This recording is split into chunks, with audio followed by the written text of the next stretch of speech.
I could read that clock, it would help. There we go. There you go. Okay, good evening, ladies and gentlemen.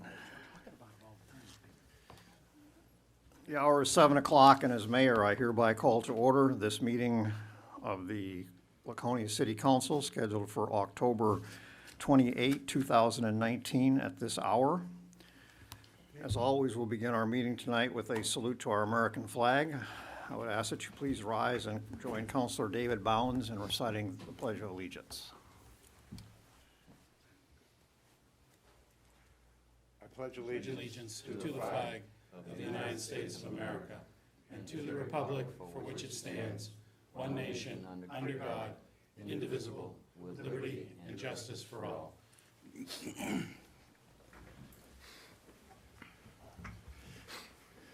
Thank you.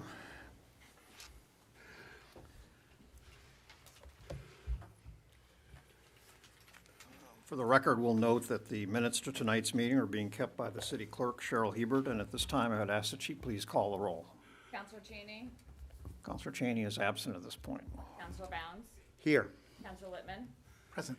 Counselor Haynes, Here. Counselor Hamel, Present. Counselor Hosmer, Here. Mayor Engler. Present.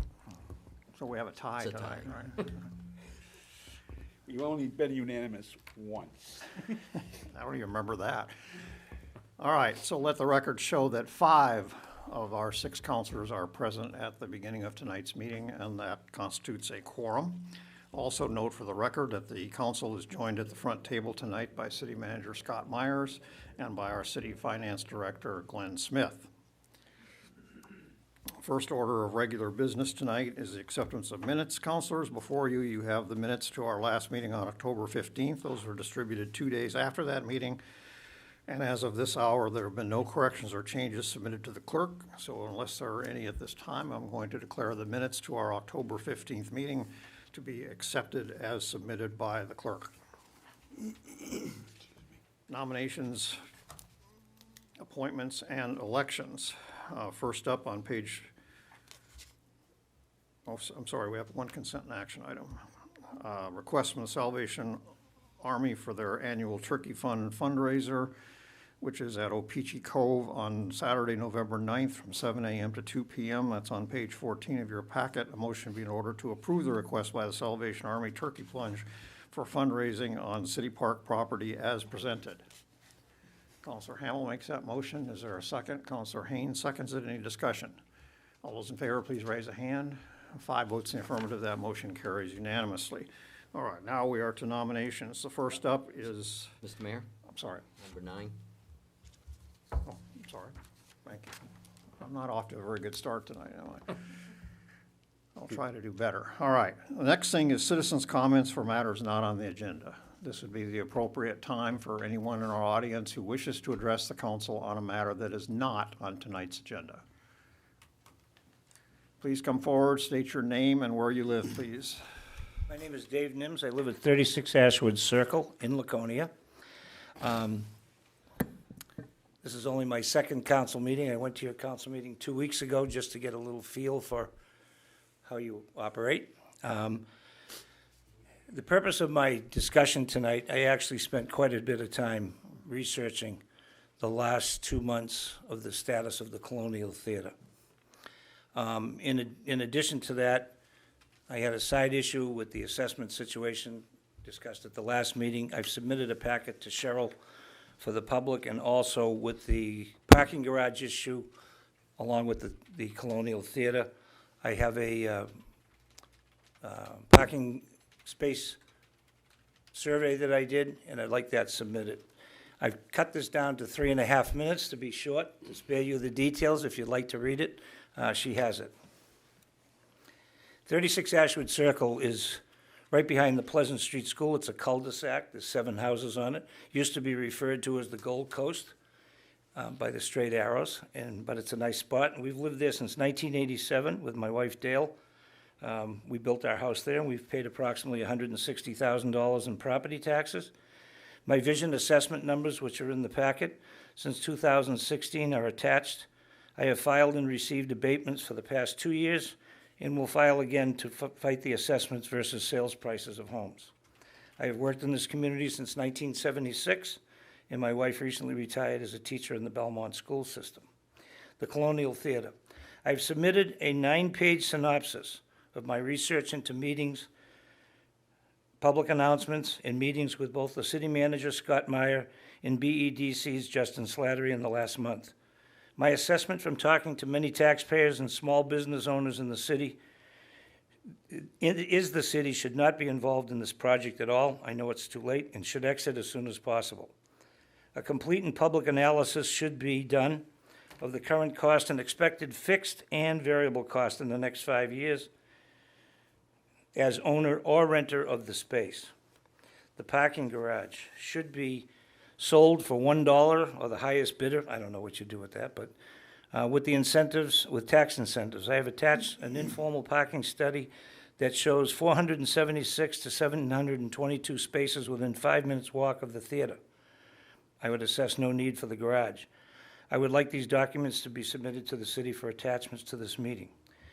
I would also like to know why the difficulty and the challenges to the Colonial Theater in the past 4 months have not got the press coverage that the WOW Trail does in the mayor race, neither of which are an immediate impact in the taxpayers of Laconia.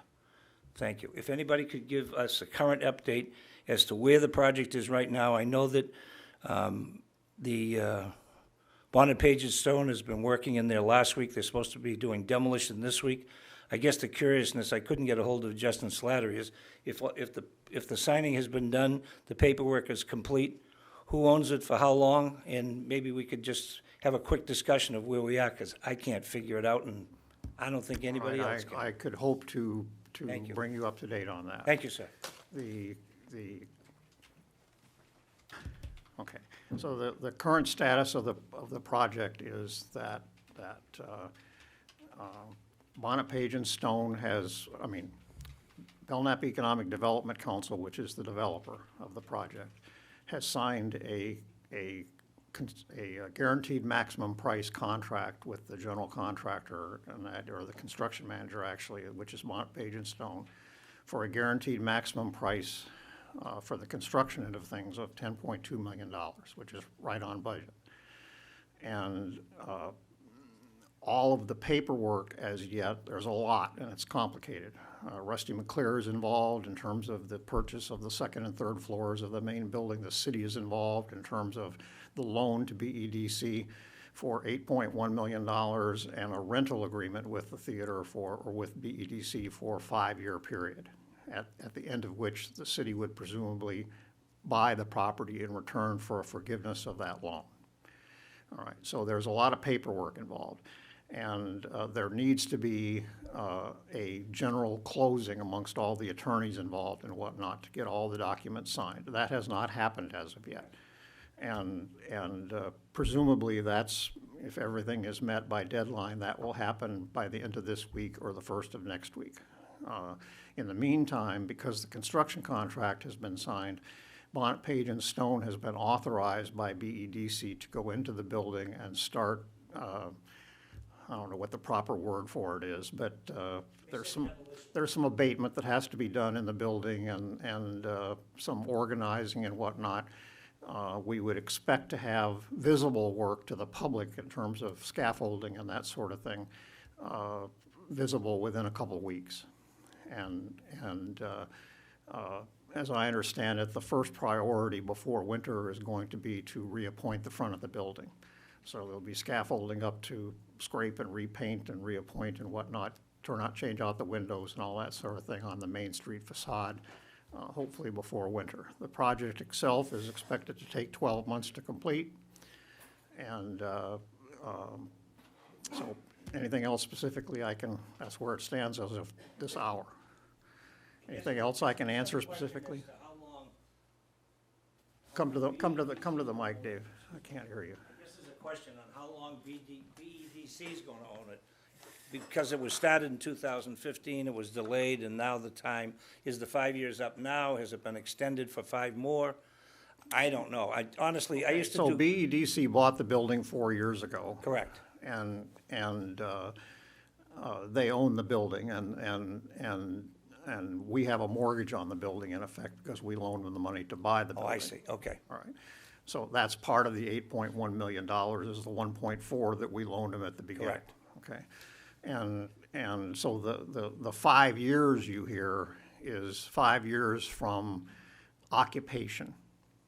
Yeah, Okay, it does not include the 1-year construction period. it doesn't, okay. So, and the reason for that is because it's overall, including soft costs, it's about a $12.5 million project.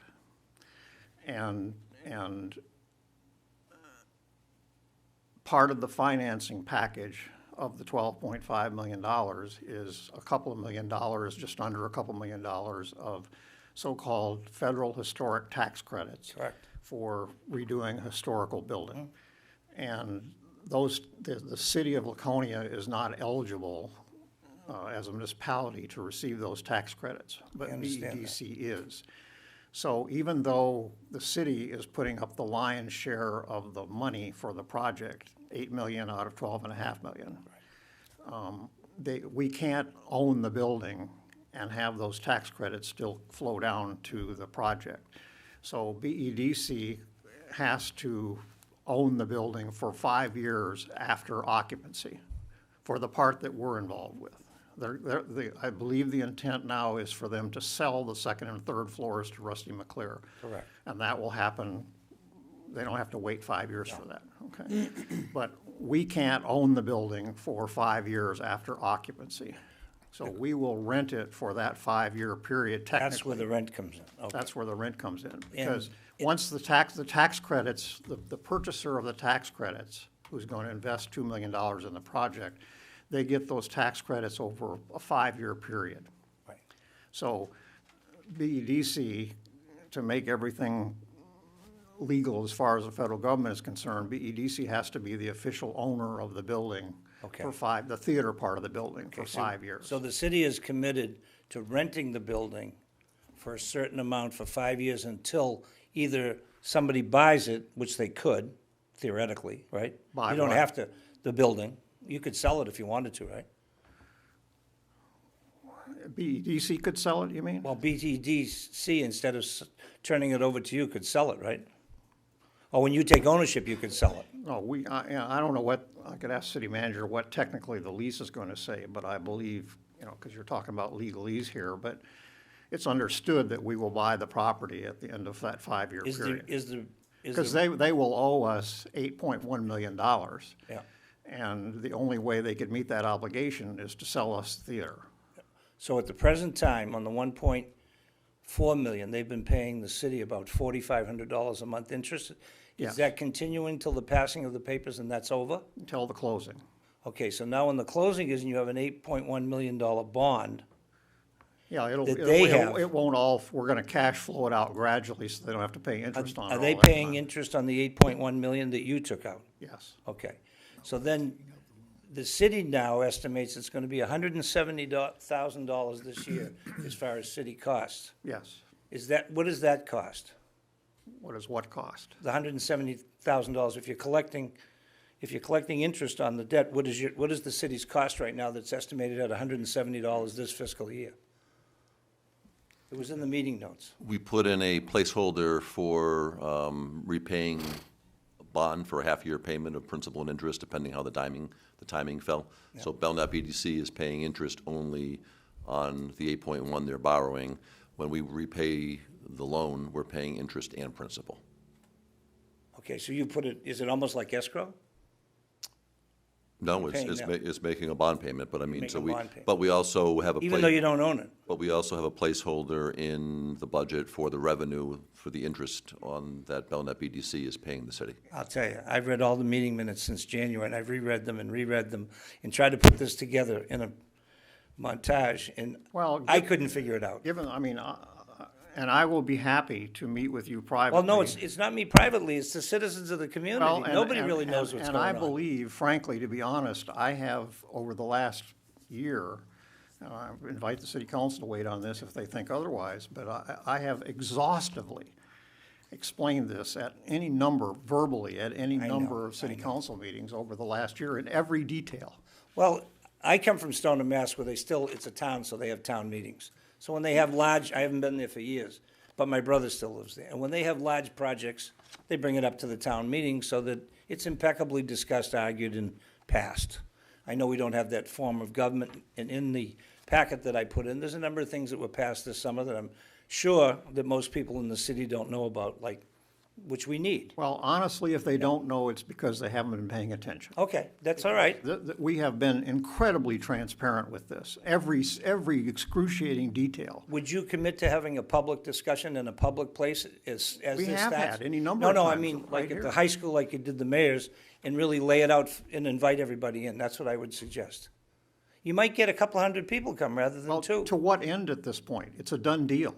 Well, all I know, Mayor, is I went to the meeting that was at the Taylor home that Justin Slattery put on. Yeah. It was notified on page 25, it was this big. There were 30 residents that just had dinner at the Taylor home, and there were about 6 citizens that went there. And it was a nice little discussion he had, and Rusty McClear, and I put an attachment there, was the guest speaker that wasn't in the announcement.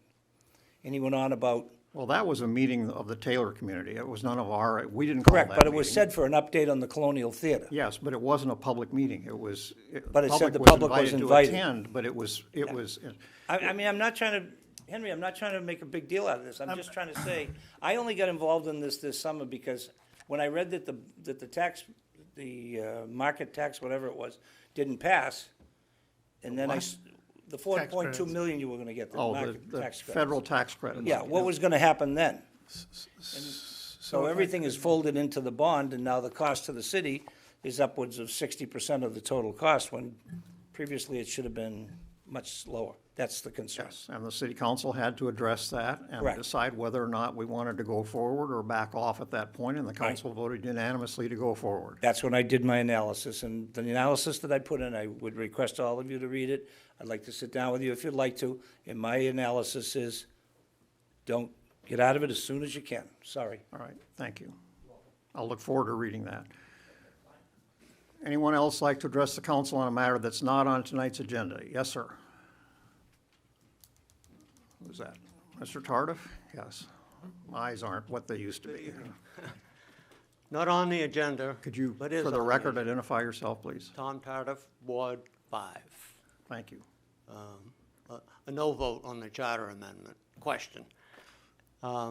Just trivia. A vote on what? The questions on the ballot. Okay, the charter amendment? Yeah. Yes. I have been reviewing some of the minutes for various reasons, probably because I ran out of other things to do. And I've least you're noticed honest. that you habitually motion to only publish, only read by title only, a resolution or an ordinance. And I don't think you're doing justice for yourselves or the public. A resolution tonight, if it's read by title only, deprives the people that are looking at this on the YouTube or the people in the audience. Title only is not explicit. Back in the day. All right, if- usually, I got one more word, can I? all right, go ahead. Unless I sit down, I hope. Back in the day, it was, if you're going to read by title only, there were handouts for the audience so that they would know what was really happening, what was going to take place. And if it's not read in total, the people that are watching The the agenda council to each meeting, meeting is posted online, and everyone it's available to anyone that wants it, including every last word of every resolution. no, I disagree with you, Mr. Mayor. Okay, Based on the fact that unless you have a computer and you go onto the city's website and look at the packet gives an exact copy of the resolution, everything that you folks have to make your decisions. right. But absent that information being either in the audience or on the broadcast, the podcast, they don't know what you really did. They know you did it. You're a representative form of government, and you can do it. And you do not have to read it in its entirety.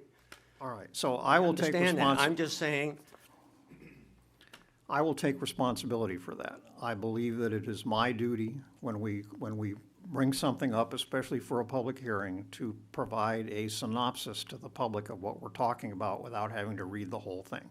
If I have been negligent to do that, that's my fault because I should do that. In other words, I try to do more than just read it by title only. I try to explain to the audience, both here personally and watching on television, what exactly we're talking about here, and in synopsis form, so that we're not just reading something by title only with no idea what that really means. And if I haven't been doing that, then that's my fault, because I think that's what the mayor should be doing. I haven't found that authority in the mayor in the rules of procedure. I do know that you do not have to unless a counselor says, I would like to have it read in its entirety. Like tonight, we have Like two calling public the hearings question. scheduled tonight, and it is my intention to explain briefly to the audience what these two public hearings are about. Can't help you. As opposed to just the formal title.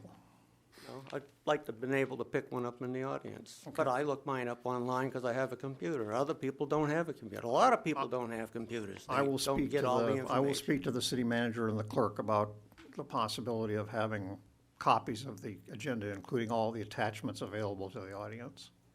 I would hope that the council would take it under advisement and give a recommendation to the mayor or the manager. Thank you very much. Thank you.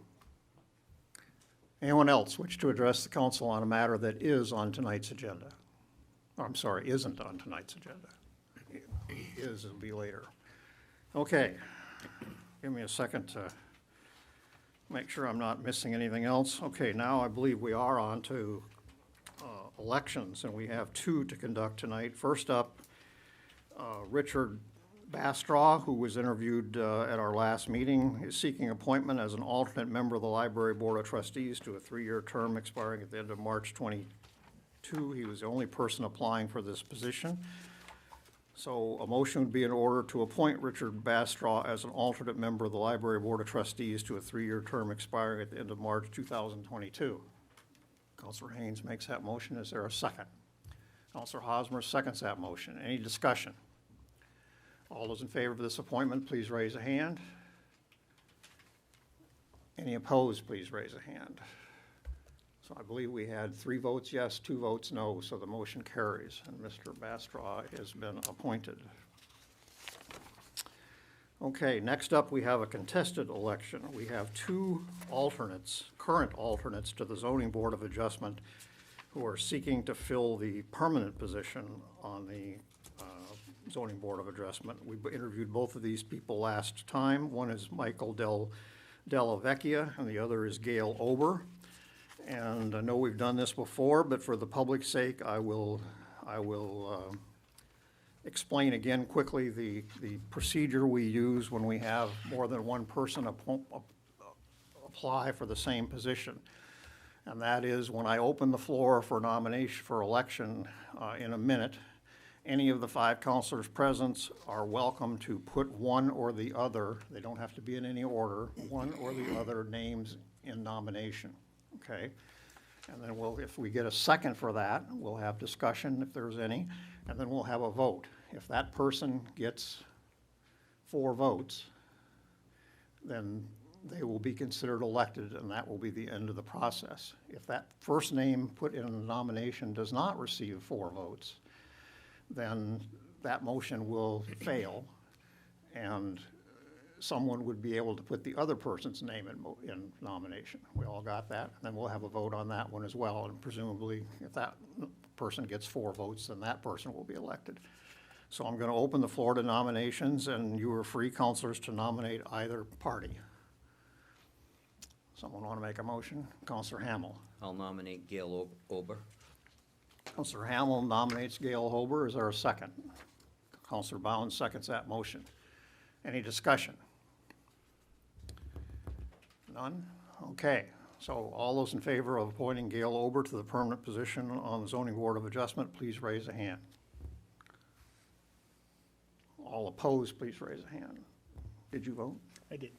You voted in the affirmative? Yep. All right, so we have 5 votes in the affirmative.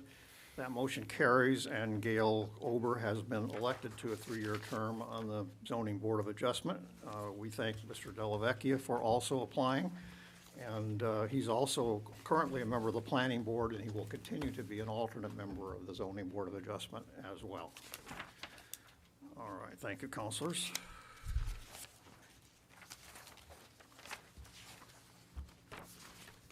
All right, public hearings. First up is a public hearing for resolution number 23 relative to the Assistance to Firefighters Grant. The motion itself is on page, or the overall details on page 18, and the resolution will be asked to pass later on in this meeting under unfinished business is on page 33. The fire department has been awarded an Assistance to Firefighters grant in the amount of $149,656 for an air compressor, 5 thermal imaging cameras, and I'm supposed to say this in the plural, right? Fire hose, as in plural fire hose, more than one hose. The federal funding for this is $142,529.52. The city's cost sharing is $7,126.48, which we were told at the last meeting will come out of the already established fire department operating budget for the current fiscal year. So that's what this is about. The fiscal impact for this to the city is the aforementioned $7,126.48 out of the firefighter operating budget. Notice of this public hearing was made available in the October 17, 2019 edition of the Laconia Daily Sun. It was also posted at City Hall, the Community Center, the Public Library, and at the SAU office. So I'm going to open this public hearing at 7:26 p.m. and ask if there's anyone in our audience tonight who would like to address the City Council on this matter.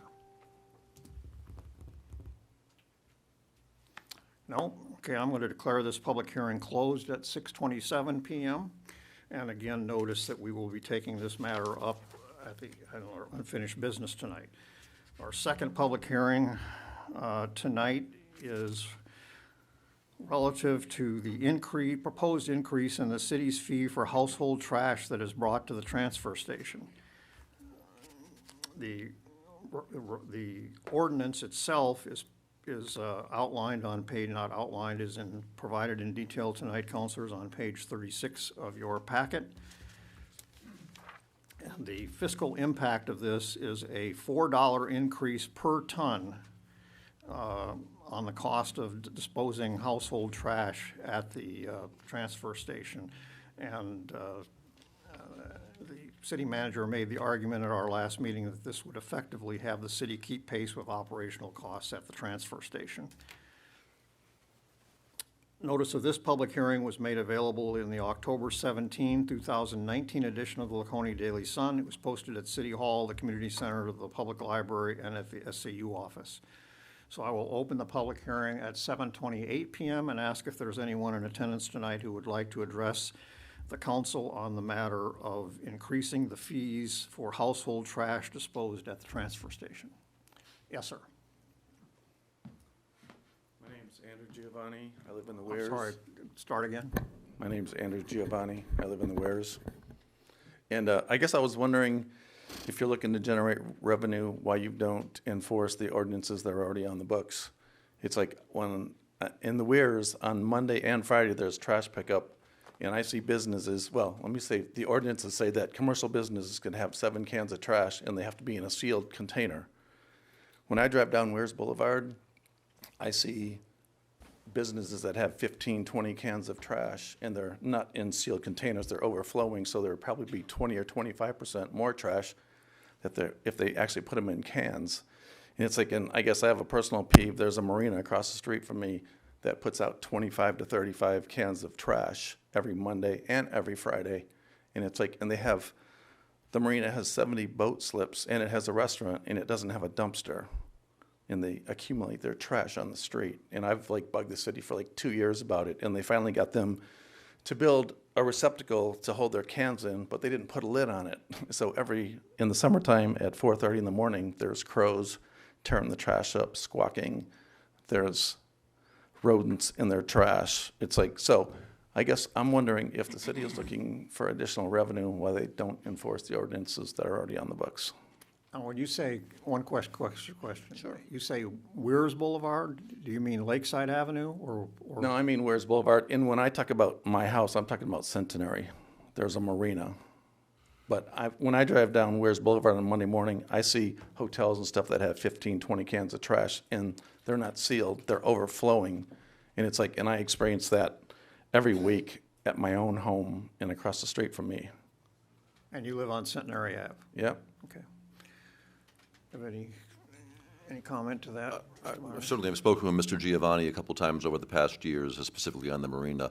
I think overall, our Casella crew does a very good job of identifying oversized loads, if you will, and in some cases, on residential, people just having bags out and not having them in containers because of challenges today with them not wanting to pick up bags for sticks, needle sticks or other types of situations. So they do police it. I can't speak specifically to this, but we can certainly make sure in season that we ask them to monitor it and report back to us.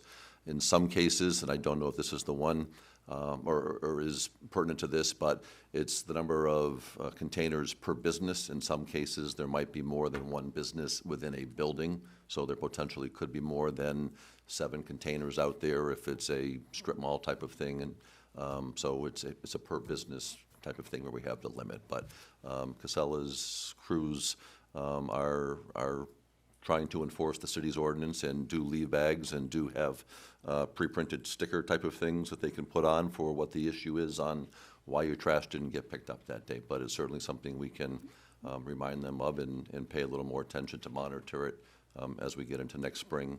So to use an extreme example, if the limit is what now, 8? 7 bags. 7. 7 per business, and they're All right, supposed so to. if they come down the street to a business, say a hotel, motel, and they see 25 there, do they take 8 and leave the rest? Nope, they take them all. They would, protocol would be they would take the 8 and they would leave a sticker on it saying you have exceeded your number of And you're bins saying and that's leave them. not what I've actually contacted happens? the city for 2 years about the guy in front of my house. He has a large building. It covers like 5 house lots. He puts trash on this end of his property. He puts trash on this end of his property. He puts trash in the middle of his property. He owns the house next door to me now. He puts like 8 or 9 cans in front of his house. Everything gets picked up. And it's like, and I actually talked to the Casella guy myself too. And I said, what's up with you guys, not saying something about this trash? And he told me that there was a business on Lakeside Avenue, and he questioned the city because the guy was bringing his personal trash and he was having more than the amount there. And he was told that this guy pays a lot of money in taxes and just pick up his trash. So, I mean, that's hearsay for me, but I was told that directly from someone who works for Casella. Okay, thank you. Yep. Yes. Mr. Tardif again? Yeah. Got mine off the internet. Tom Tardif, Ward 5. Tom, you just Lower the pull that mic down a little then, bit. please, Tom. You bet. Thank you. Makes it better to see everybody. In the, let's see, what's this called? Ordinance, lines 1 and 2. Everybody's got a copy, right? No, That's on page 36. I don't know the page. Yep. It's not numbered. But my questions about 1 and 2 are load containing up to 100 pounds is $5. But in order to do that $5, I either have to have a $20 sticker on my truck, because you're not going to put a whole bunch, a ton in a car, I don't think. And I think the sticker is just for the so brush dump. I have a sticker, plus I pay taxes for the trash. It's built into the tax rate. And I also have to pay $20 to go to the beach. And I'm asking you to make the $20 sticker for going to use the transfer station also to be used for participating in any one of the city beaches that requires proof of residency. Only one does. Right, but it still costs me $40 because I have 2 vehicles that I go to the beach with, depending on how many kids I bring. So, So that's one point. I honestly And didn't what know would you is- had to get, you don't need a sticker to go to the dump, to the transfer station. Yes. Either a day pass or a dump sticker. I'm sorry? Either a day pass, which is $3, valid for any one day up to a year from the date of purchase, or a dump sticker, vehicle specific, and that's $20 for a And calendar. then do you have to pay $5 on top of that? You pay for what you're disposing of. I'm sorry? You pay for what you're disposing of, yes. Okay. I'm fortunate enough to I have a guess the truck, mayor got so away without paying a fee last time. if you want to buy a truck, I'll let you take your stuff. I owe the city $3, I guess. So Yeah. you caught The, me. the other part is the escalating. I assume that number 2 is truly addressing a commercial unit Yes. from Guilford or Laconia, no other. Yeah. So it's not going to escalate, it's just going to be $94. So I don't perceive of it tossing that much tonnage away personally, but if I only went over by 10 pounds, I'd hate to have to pay $94 instead of the minimum fee. It's prorated, so anything under 100 pounds is a flat $5. Anything above that is prorated by the actual weight. So you don't, if you came with 200 pounds, you're not going to pay $94 to get rid of it. You would pay, probably somewhere in the area of $10 or $11 to get rid of 200 pounds, based on that being a portion of the ton. So it's per ton, but when the scale weighs it, we know the exact weight in your build You'd have for to what bring the actual 2,000 was. pounds to have to pay the $94. So you paid I'm trying to $9.40 read for 200 pounds. number 2, 100 pounds, everything else is crossed out, $94 per ton effective January 1st. Yes. Right. Everything else is gone. But, and that's how it read right now, but it's also fractions of tons. So if you go over 100 pounds, it's not $94 you're being weighed, and you're paying for that portion of the ton you're To bringing. pay the whole $94, you'd have to have 2,000 pounds. A bigger truck.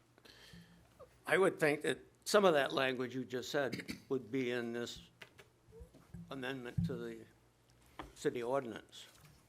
I can tell you this is how the language is probably read for years, and all we're doing is adjusting the dollar amount, and we've never had any issues with charging people who had 101 pounds of trash the full ton rate. It's always a portion thereof. But it's all crossed out. July 1st of 2000, escalated 20 pounds increments, 90, that's all deleted. If you read without what's being deleted, it doesn't say what you said. I agree with what you're trying to say, because that's good common sense. I just don't see it here. Counselor Littman would like to add something. I just suggest we put an example for show, and then I think we'll make it clear to the public what the charge is. So I think that's a good suggestion, so there's no confusion in the future. That's all I'm asking. Thank you very much. Consider about the other $20 for the Lakeport Beach. By number of cars. Matter of fact, the trash is by numbers of cars. Thank you. All right, so where did we end up on all this? I mean, we've already passed this on first reading, correct? So we can amend the language So to can we provide amend things it? in. Do we have to start over again if we amend it? No, that would be, I think, just a clarification or housekeeping All right, language. so so we could- can get to the language when we get to this under old business. Okay. Anyone else wish to offer testimony on this? Okay, if not, I'm gonna close this public hearing at, what is that? 7:38? 7:38, yes. PM. And again, note that we will take this issue up again tonight under unfinished business. Okay, next up is mayor's report.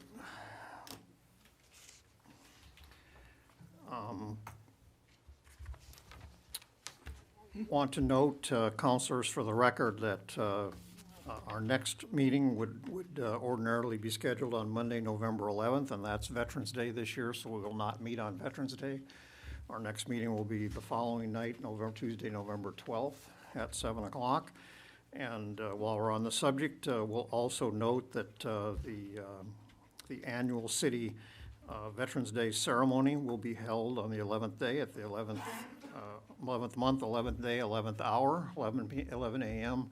at Veterans Park and Veterans Square, and urge everyone to, I believe the VFW is hosting it this year, and I believe General Bolduc is the guest speaker this year, so that should be good.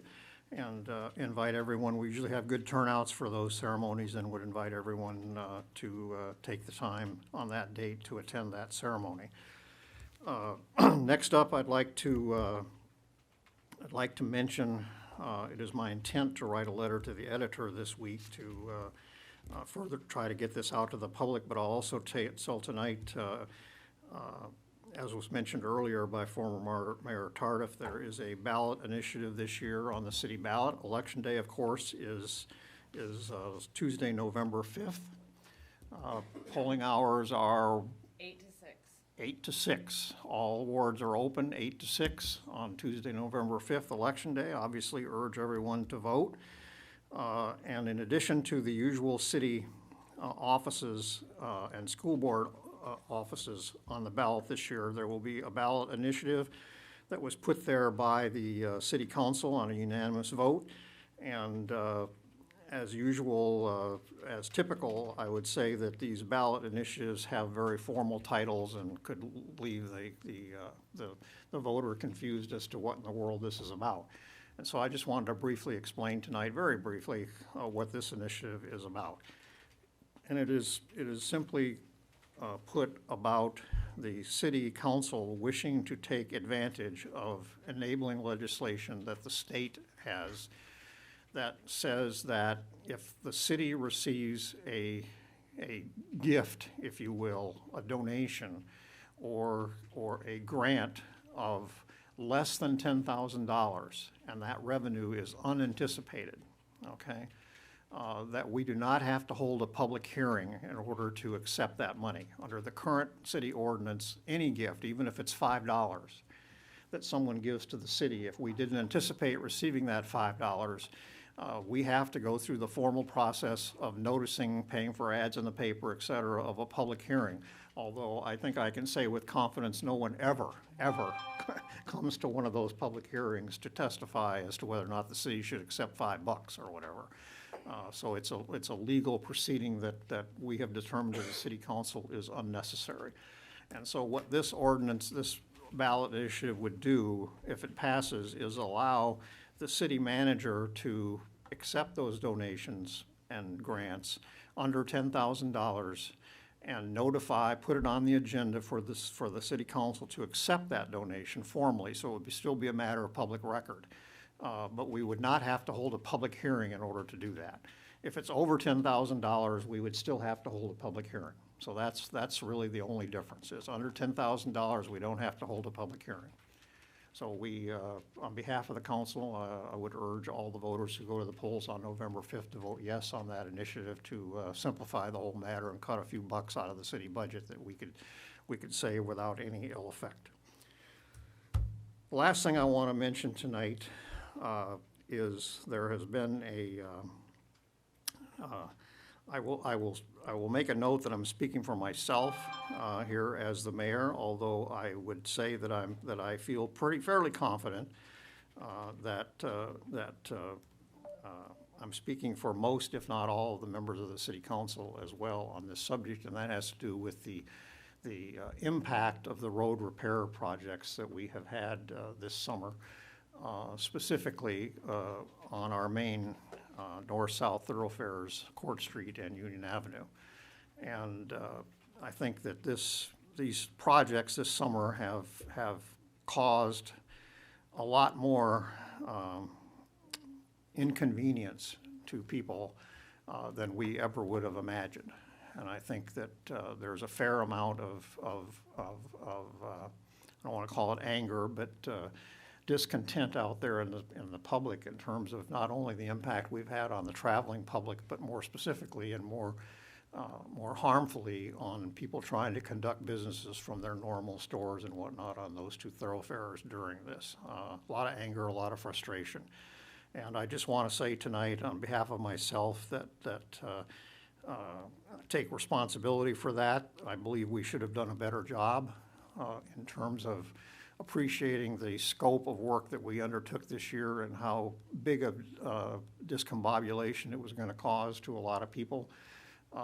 And specifically apologize to the businesses on those two main thoroughfares who may have been, there's always going to be some adverse effect on business when you take on projects of these kind, which just have to be done at intervals.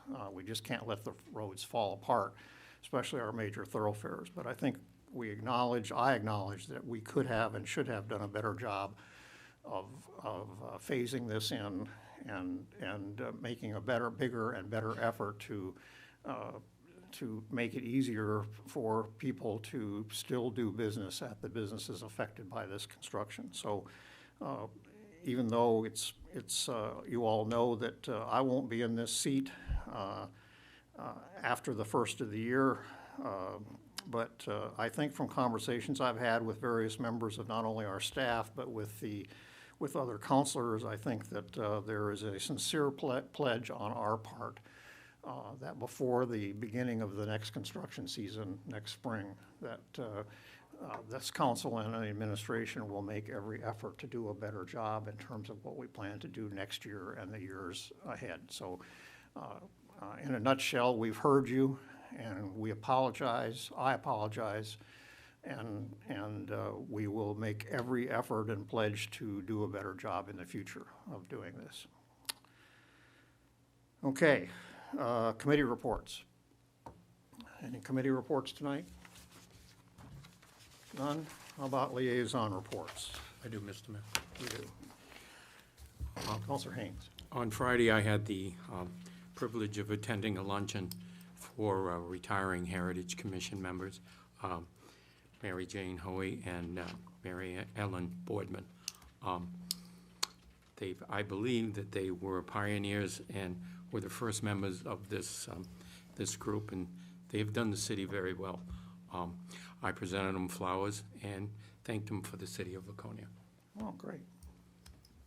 And we would second that, obviously, all of us, and thank them for their efforts over the years on behalf of the city and their volunteerism. Anyone else have a liaison report tonight? Okay, citizens' request to comment on current agenda items. This is the opportunity for anyone with us tonight who wishes to address a matter that is on tonight's agenda. Mr. Tardif, busy guy tonight. The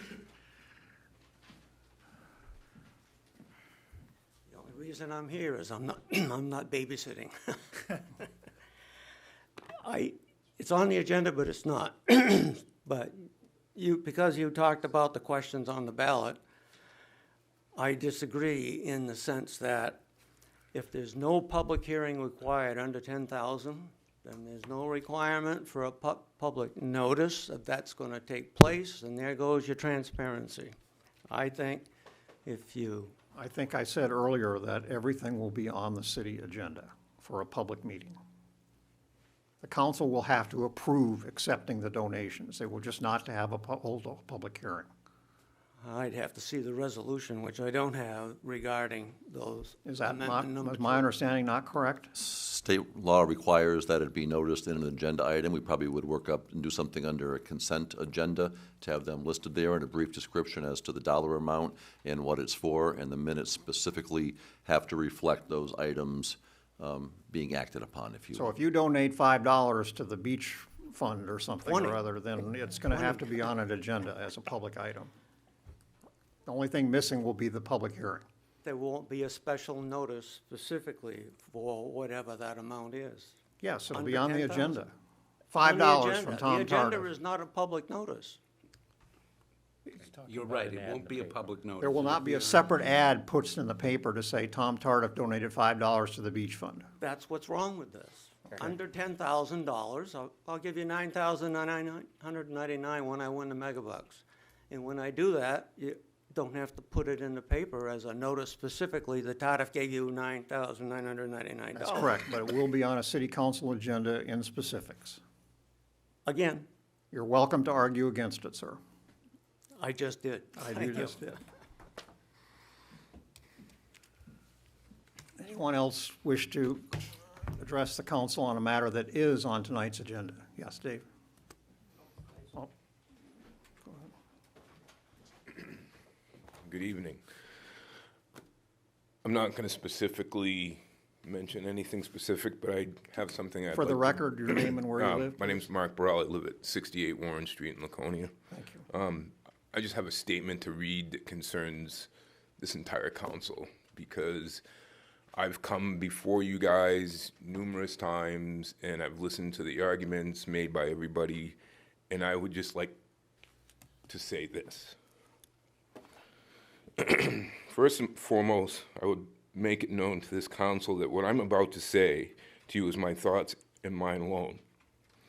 I once heard the mayor make a comment, something to the effect that he was tired of hearing or reading about bad and negative publicity concerning how the council and the mayor govern this town on social media and other sources. He also indicated that he and this council are the rule makers of this town, and if the people who live in the city do not like the way they are governing, then they need to show up and vote. Further, Mayor, you recently made the comment concerning the street you live on that there used to be many children that lived on your street, and now there is none. As a reminder to you, children grow up and move away. My guess, the reason that there are no children on your street now is that they have all grown up and the parents remain, not selling the valuable housing stock that you have so publicly championed to keep in your argument against short-term rentals. Not that you have forgotten, Laconia is a tourist city. Yes, there are a handful, the people that live here have adjusted to life in a tourist city. This is a fact that will not change. And if you try to stop it, you're just going to grow stagnant and the town's just going to fail. The people that live here have adjusted to life in a tourist city, and there are a handful of people that have come before you with concerns of noise level and other issues that to them are a serious issue, but to others not so much. The businesses that are here depend on those employees that come from out of town who rely on the short-term rentals for a place to stay. As far as your opposition to the short-term rentals, I would indicate to you in this council that there are more for than against. And that's, you can watch the planning meetings and see all the people that have shown up, all the people that have shown up here. I would ask you, when was the last time any of you have just gone out and walked the streets in your sections and just talked to people? You're my representative. You've never once spoke to me on the street at all. The only time I've ever spoken to you is in this room, okay? I've been living in Laconia since March of 2010, and I've lived in my current house just over 5 years, and as I said, I've never once had any of the members of this council, current and past, just walk up to me as I walk my dog on the street and ask me of my concerns. I would like to remind this governing body that I, as a resident, and the rest of the residents of this town do not work for you. You work for us. We voted you into your positions. Therefore, you work for the city and you work for us as residents of this city. Your personal views or biased opinions should not have no place in weighing the good or bad that comes before you. I would conclude this by stating, if you cannot represent your constituents in a non-biased, fair, and reasonable manner, then I would call upon you to tender your resignations immediately. Thank you. Thank you. Anyone else? Mr. Tardif, did you, or who? Somebody had their hand up. Oh, Dave. Okay, I'm sorry. I just wanted to make a comment on the, Wait till you get to the mic, if I please. can, excuse me, on the street. I think they've done a great job with what they had to work with. One of the issues that I just noticed recently was at the corner of 106 in downtown Laconia. When they were preparing it for paving over a period of several days, the only person directing traffic was a construction person in the middle of the street. There were no police on any corner for most of the day. And I stopped the guy and I said, "You're lucky you don't get killed around here," because people are going across the street, the pedestrians and whatever, and I don't know what the rules are. I know my brother is a retired police officer in Stoneham, and he earned, his last year, 2 years ago, he earned $70,000 on details, which is too much. And I've seen the police have had details on Union Ave on occasion, when it's really bad, or the tree removal. But I don't know, when does the city govern who's going to direct traffic? And is it up to Busby to come to them to say, we feel that we need support today or for the next week because of the traffic, because that was an absolutely ridiculous situation at 106, the corner there. There was no pavement on it for 3 or 4 days. And right, even thank while they paved it, I don't think there were any officers present, which was really a hazard. So that's my question. Who makes the determination? Mr. Anderson, can you enlighten us on that? One piece is how many police officers we can get in a day. So I'm sorry, say again? one aspect of it is how many police officers can we get in a day? We don't necessarily get police officers every day that we ask them for. So then we have to determine where do we need them at that point.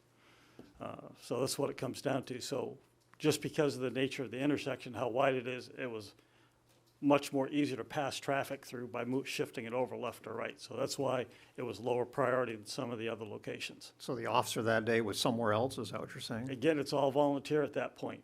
We put in what we want for police for a particular day, and sometimes we get what we need, and sometimes we don't. Oh, interesting. Okay, thank you. I would think that should be the top priority in the city for a couple of days. That's the intersection of 106. All right, anyone else wish to offer comment on something that is on tonight's agenda? No? Okay, well, we're going to move on then to the city manager's report. Mr. Myers. Thank you, Mr. Mayor. We do have the project updates in your packet tonight, along with the economic development. I want to start off, though, to just follow up on what the mayor said regarding the construction. Again, staff and I have heard that as well. We have several big projects that we've done this year, obviously. We've got several more that will be in the pipeline going forward that are going to involve comprehensive utility work, not only by city water, sewer, and drainage, but in some cases the utilities, the gas, communications companies, Eversource in there. So some of these projects have, in some cases, 4, 5, 6 different utilities that are working in there, so they don't always move as quickly. But we have heard the concerns. We take them to heart. We have worked with our flagging staff, our construction staff, to try and make businesses as accessible as possible, put flexibility in there. I already acknowledged at an earlier meeting this year that we dropped the ball early on, but I think as of late, we've been really making an effort, and everyone's pulling in the same direction as we should be. So as we go forward and look into our construction program for next year, we certainly will be mindful of those types of situations. We do communicate in the Laconia links in some other areas, but we will look for different ways that we can communicate and connect with the public as to what is going on, because we do understand that having several major projects on main arteries at the same time, while we could handle them from a construction standpoint, certainly had impact on people's lives. So, again, message is heard there. Thank you. Councilor Lippman has a question.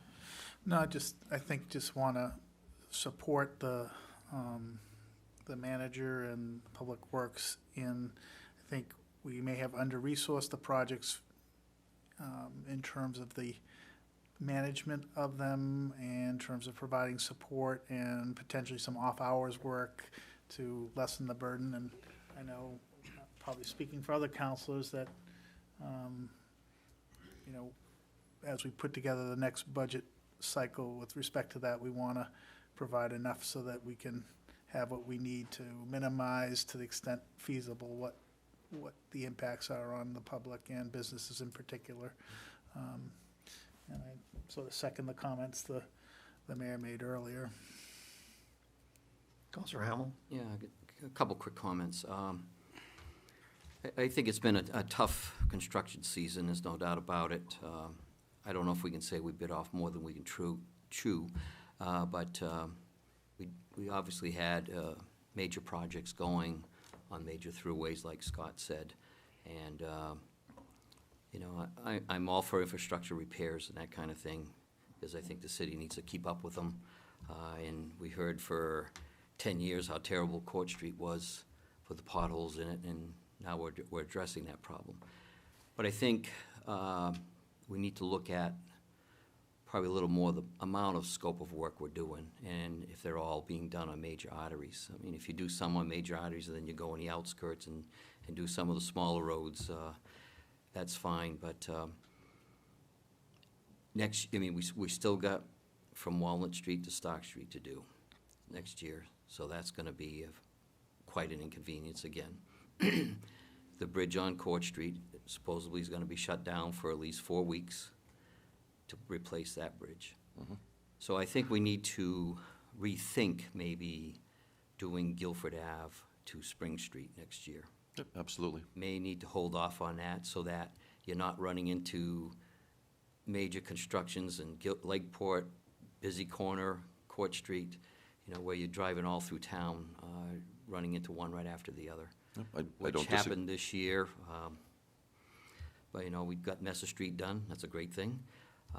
Most of Court Street will be done this year, hopefully. So I think we need to rethink, as much as I hate to, is Guilford Ave to Spring. We might need to delay that.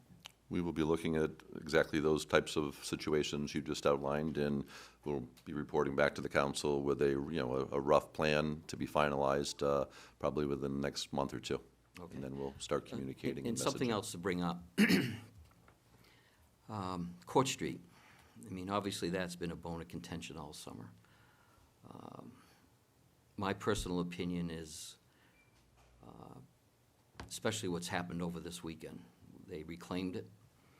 It rained. You could drive on the moon and have better road conditions than what was out there the last couple days. This morning at 7 o'clock, that road was not passable. The grader got out around 7, a little after 7. I was there at 5:45 driving that road, and it was pathetic. They did grade it at 4 o'clock from just a little ways up Court Street to Court and Main. It was still pathetic. So I don't know whose responsibility. I think it's Busby's to make sure that the roads are passable at all times, because I think once they start construction, they're responsible for that. So I think we need to, as I said the last meeting, hold their feet to the fire and make sure they do their work, as far as make sure the roads are passable.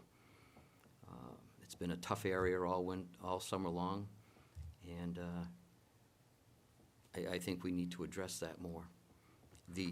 At least 6 weeks ago now, I've mentioned that patch on Union Avenue that goes right by Stewart's Park. When are they gonna fix it? There's still like a 3-inch drop-off at the beginning. It's still there. They've paved the intersection. They couldn't go up a little ways and fix that. Now, I don't care whose utility it is that did it. It needs to be repaired. Now, we've brought it up, I don't know how many times. It's still there. So, I don't know. I don't know what the answer is, but I brought it up to West. He said he was gonna look at it. Nothing's happened. There's a street light on it at Court and Main by Bice Agency that's been out for over 2 years. It's still not working. I was told Energy Source has to go in there. So now we pave the roads and the sidewalks in the area. Are they gonna dig them up now to find a line that's broken that needs to fire that light up? Over 2 years that light has been out, so. I'll have more comments in a minute, so. That's all I got to say. Anyone else want to weigh in on roads while we're on the subject? Counselor Lippman?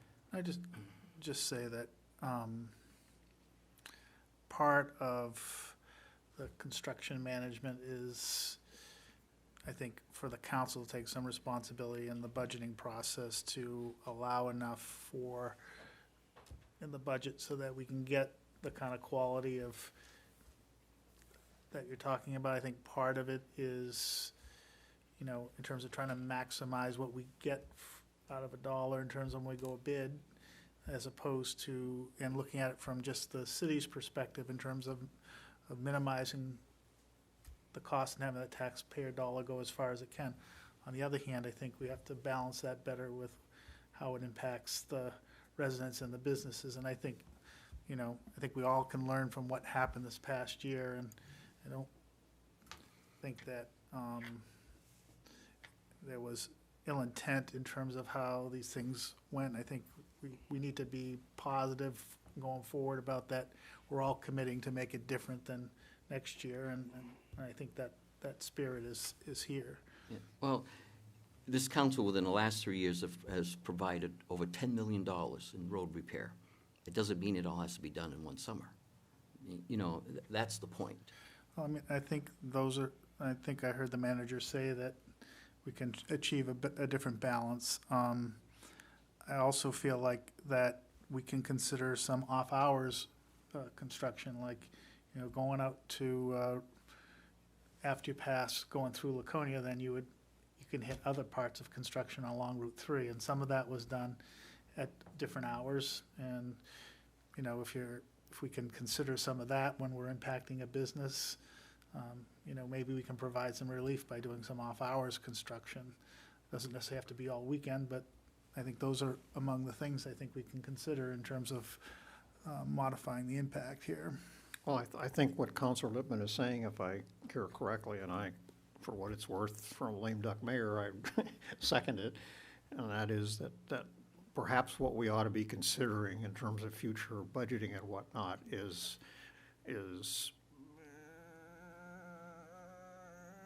obviously we want to get the best bang for the buck in terms of the overall taxpayer to the community. But on the other hand, what's the effect of that on the traveling public and on businesses and residents that are on those streets? And I think we need to do a better job. I think that's what Councilor Lippman is suggesting of measuring that impact, and perhaps the projects are going to cost us a little more money to be able to do that. But balancing the effects of what can we do for the lowest possible price with what effect is that going to have on people who travel that route and people who live on that route. So we might be possibly looking at spending a little more money on the projects, having our overall dollar go a little less far, but having the projects managed in a more convenient manner. Just add to that, I mean, for example, if you put into the spec, the construction spec, that the grading of the road has to happen by X time in the day, you know, if they're waiting till they get a regular guy in at a regular pay, that may be why it doesn't happen the time of day it should. So, I mean, those are things that I think we could put in our specifications to mollify some of this. If I may, Mayor, I think one of the issues too, and I agree with what your original statements, Mr. Mayor, and taking responsibility for it. I think the idea of disseminating information to the people affected has got to have our renewed focus on it as well, particularly with businesses. As I've had an opportunity to walk around with Councilor Haynes and talk to some business owners and people affected, I think there was some frustration they didn't have the level of information they felt like they needed to have at the time they needed to have it. So, you know, I think the citizens, I think people driving on the roads can put up with some degree of inconvenience because they know the repairs are being done. But I think it's, you know, the old story about proper planning will get you better performance. So I agree with Councilor Lippman on that as well. Anyone else while we're on this subject? Councilor Hamel? I might as well say the other two things I wanted to say. When Scott does the update on projects, I noticed down on Beacon West that they're looking to start construction of bump outs be completed within 4 to 6 weeks. That brings you almost to the end of November. Why start? I mean, why have that there? They're going to be right down here at Court and Main, still construction. Let's wait till next year and decide if we even want the bump outs there. So it doesn't make any sense to start another project and be completed in 4 to 6 weeks. And my only other thing is the trench there on Highland Street. I'd like to have a date when that's going to be fixed and a date on the street light. Thank you. Anyone else on roads? All right, thank you for indulging us. Absolutely. So I'll get back to my project update and hopefully bring you some positive light at the end of the tunnel news. So let's focus first on the Lakeport Square intersection. And this is a little bit weather dependent because you look at the forecast this week and there's a fair amount of rain coming in. But the target for Lakeport is to be milling that intersection and paving it today, tomorrow, and Wednesday and being done with the intersection. And then there'll be some work around in the signals and in the sidewalk area and stuff, but the majority of the road should be available shortly thereafter. We're going to be, again, weather dependent, paving Court Street on Friday of this week. So that is in the queue as well.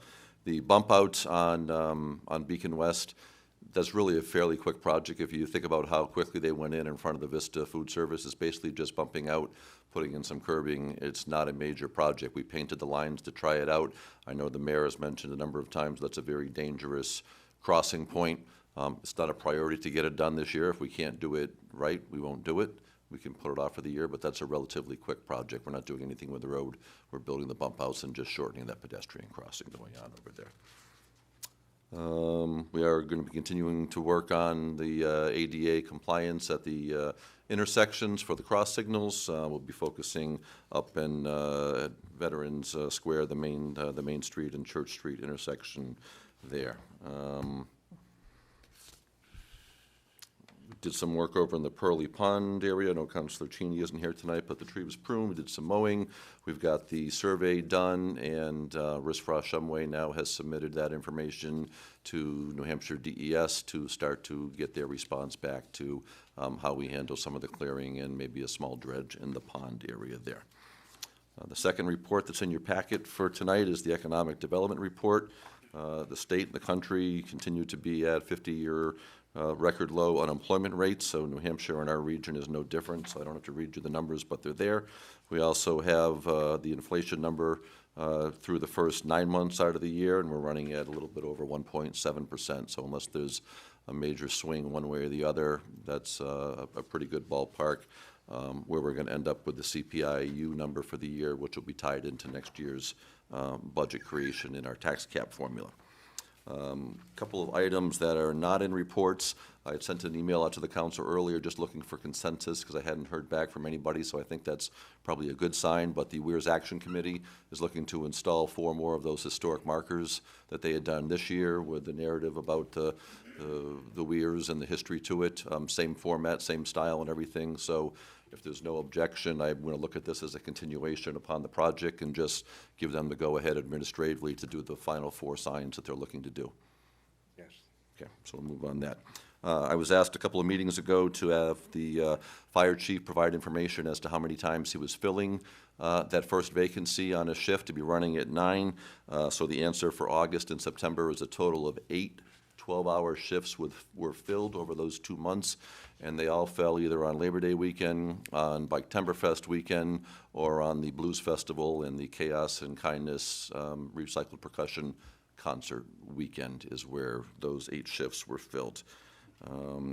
Speaking of the Recycled Percussion Chaos and Kindness event, as you know, the city collected escrow funds to pay for overtime detail. The amount that we had in our possession was a little bit under $12,000. Final bills have been tallied, and the police and fire overtime and a small amount for public works came in at a little bit under $9,000. So we were covered there, and I'm assuming the difference has been refunded to them at this point. So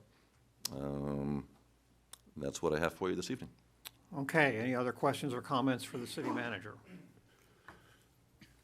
No? Okay, we'll move on to new business.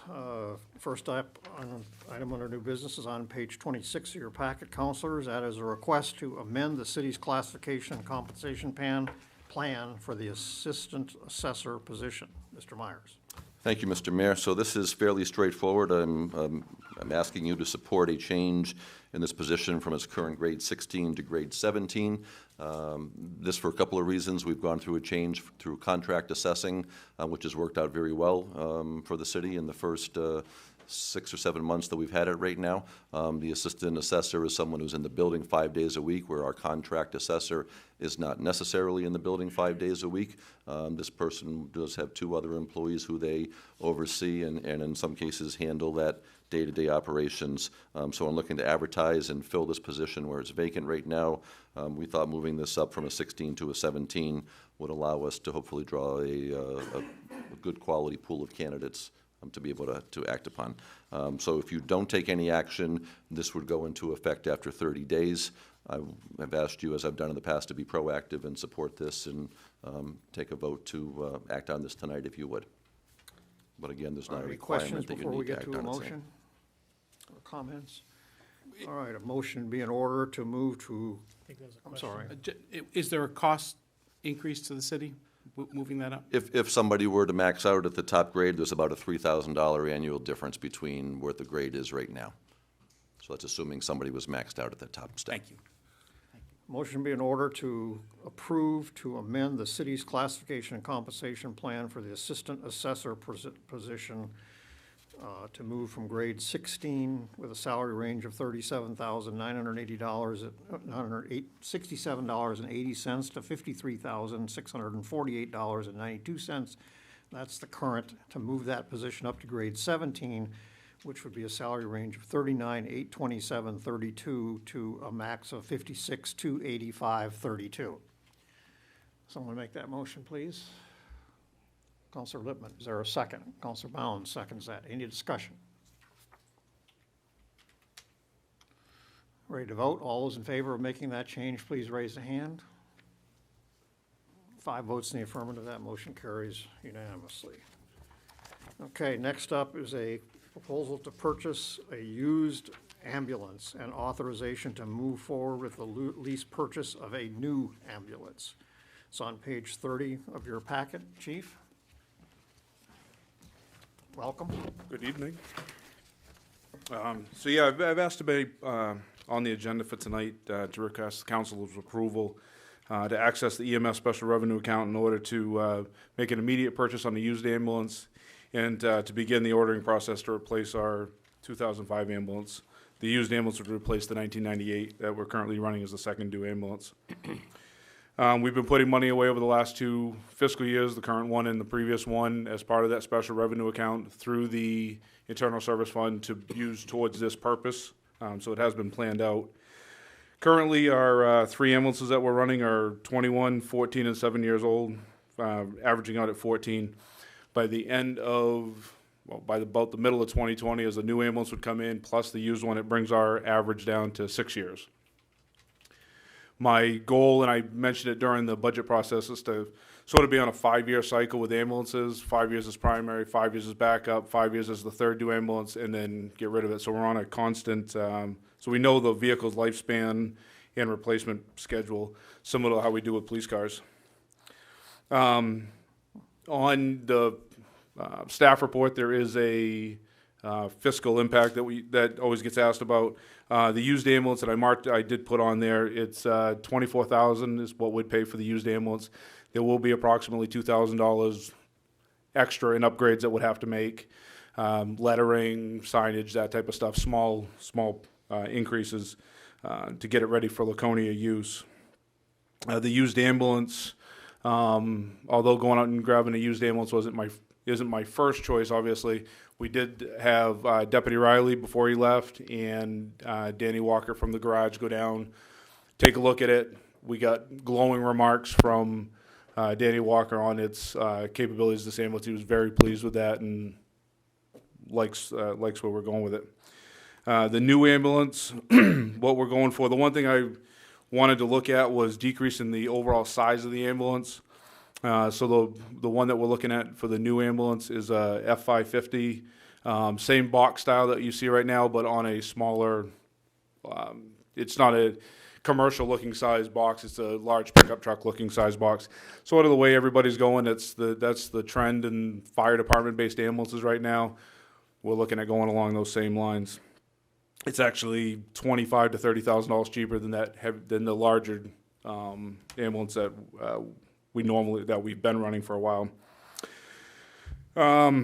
That ambulance, we've had it engineered. We were just over $300,000 for it, including a stretcher system. It's now just under $300,000. The only thing that doesn't include is an upgrade in the radio system, which is about $8,000, $8,000 to $10,000. So we'll be working on that. So like I said, this is what I've been trying to go for. We waited under the city manager's direction to even bring this forward until we saw some of the fiscal year 19 numbers come in with the ambulance revenue. Feel confident that this is the time to be able to move forward with this. Like I said, we do have money put away to get this started. As far as the new one goes, it talks about lease purchase in the staff report. It's a potential to do a lease purchase. When we actually go out and make the offer, we'll talk to the sales and figure out what the best financing option is for us. But this is something that we've planned on in the budget and we'll continue to do so. So we keep this replacement cycle online. So with that, any questions? Questions for the fire chief? On your new one, is that a diesel or gasoline engine? I believe we spec'd out a diesel. And what kind of box are you gonna put on the back? It's a PL Custom. It's a Sugarloaf ambulance from Maine, PL Custom. I'll confirm the diesel. I believe we spec the diesel. I will confirm it's not gas. We've never run an ambulance that wasn't diesel. So, but it's a PL Custom Sugarloaf ambulance out of Maine. Counselor Littman? My question's actually for the manager in terms of, could you just refresh us in terms of the budget and financial planning for this? Sure. So within the budget, we've got two line items that go towards the internal service fund, $75,000 a year towards an ambulance replacement schedule, and then $25,000 a year for repairs and maintenance and that type of stuff to it. So based on our numbers coming in and hitting them last year, we've got the $75,000 put away, and with the budget that you adopted for this year, we're targeted to put another $75,000 away. So we'd be paying cash out of that reserve account for the used ambulance, which we could take delivery of almost immediately. And again, as the chief said, that's a 2009, and that would immediately put a 1998 out of service. So the three ambulances we'd be running now would be an 05, an 09, and a 12. And then it's about a 8 or 9 month lead time approximately for the new one. So that would probably come into us sometime next summer, give or take. And then we would be putting the 2005 out of service. And that would really put us in a good position to do that replacement on a 5-year cycle. The funding that we're putting away in the budget allows for that. And as the chief said, we can either look to finance through the company if their rate makes sense, or we could go out and do a 5-year lease to own for $1 type of thing, or do a bond or something. We'll look at the options, but the intent would be to do something along those lines and own it outright at the end of the 5th year. So in terms of entering into an agreement to order it, you feel we've got that covered from the standpoint of the internal services fund, or do we need to put a deposit, which we could do, and then put it in our next budget for? We could do that. We've got the cash sitting, on hand to either put the deposit down, whatever is required, and then if it makes sense to issue a bond on it rather than go through a financing corporation through one of the vehicle makers. Actually, the chief and I were talking about this earlier today. Just for the sense would be we could put that bond in the next budget and do that with the bond public hearing. So we've got time to figure that out. I think the important thing is to get the commitment and get it ordered, because we are looking at an 8 or 9 month lead time in order to have an ambulance built and delivered to us. So I'm very comfortable as far as the cash being there and doing that. So you put away, we put away $75,000 in the previous fiscal budget, which we've carried forward. Yes. Now we're putting another 75 Into this budget? into it. So if we purchase the new ambulance, what I'm asking about. So we're intending to pay for that over 5 years? We could look at the options. I mean, we know we're going to spend around $25,000 or $26,000 for the used ambulance. So if you say that we've got, I'm talking about the new one. right, so we've got 75 away and then 75 going away this year, that's 150. We need to back off approximately 25 out of that, so that leaves us 125,000. We could look to pay cash for part of it and do a shorter 3-year loan if it makes sense. We can look at the So I guess options what on I'm the getting balance. at is, by doing this, what in effect we're doing is binding the future councils in the out years to keep putting money into that account to pay for the balance of the ambulance. Yes, and in order to have You that don't have be. enough set aside now to pay for it. No, in a No, perfect it'd be world. future revenue. Yeah, in a perfect world, we would. The hospital was good about replacing ambulances for a while, and that's one of the things that kind of fell apart a little bit toward the end, and you can see the gap between the 05 and So I just want to and make the sure we 12. all understand that we don't have enough money set aside at this moment to pay for the whole thing. Correct? Correct. Okay. Counselor Hamel. Also, I don't mind getting the used one. But right now, all this is going in front of the capital expenditures are going in front of the CIP committees. We've spent a couple months meeting with people, and we're in the process of scoring them. I would like to wait and see how the scores come through. so that the people on the committee would have something to say. I mean, a lot of things have already jumped ahead from that committee, and part of it was from a bond, which was great. Right, and But, then- you know, the committee has been in work progress on this whole matter of all the CIP wishes of all the departments. So it's due the 31st into the planning department, and then it's gonna go, I believe, to the planning board to be reviewed, and then it goes to Scott. So I would like to see how it got If I could, voted on. can I just make a comment on that? Because when I presented the CIP, I did leave that in there as a placeholder, just because I wanted to show it there, but I did mention in the capital budget presentation that, you know, we were pretty solid in looking at going in a different direction for funding on that, so, you know, I don't know what the scoring's gonna look like, but. Neither. Yeah, right, but yeah, I certainly didn't sell it as that was the direction we're gonna go. I just didn't wanna take it off the list because things sort of happened from the time I had to put that package together till the time sort of those end of the year numbers came through. There was certainly a different ability to be able to fund this through our revenue source. So, yeah, yes, it's on there, but, you know, certainly didn't push for it in that. Did this go out to bid, Chief? Is it going to go out? It's gonna go to, same as what we're gonna use for the engine, we're actually working with John Gardner, it's a company that, yes, it's a bid process, but it's a little bit different than what we've used in the past. Municipalities throughout the country are using it for large purchases, fire apparatus, large amounts of police cruisers, that type of stuff to facilitate moving forward and a little bit faster with this. So it's a bid process, but it's a little bit more vehicle specific for us. So we'll be able to get what we're looking for. You know the difference in price between a gas and a diesel? I believe, no, I don't. Go to Counselor Bounds. Yeah. What you're talking about is the purchase of the new ambulance, not the purchase of Correct. the used ambulance. You're okay with going away? Because actually, I think that was, if I remember right, that's not even in for this year. I think it's in for next year, isn't it, the ambulance? Because we're buying the $600,000 truck this year. Isn't the ambulance? Yeah, another we're buying a year fire out? truck out of this current year's budget, yes.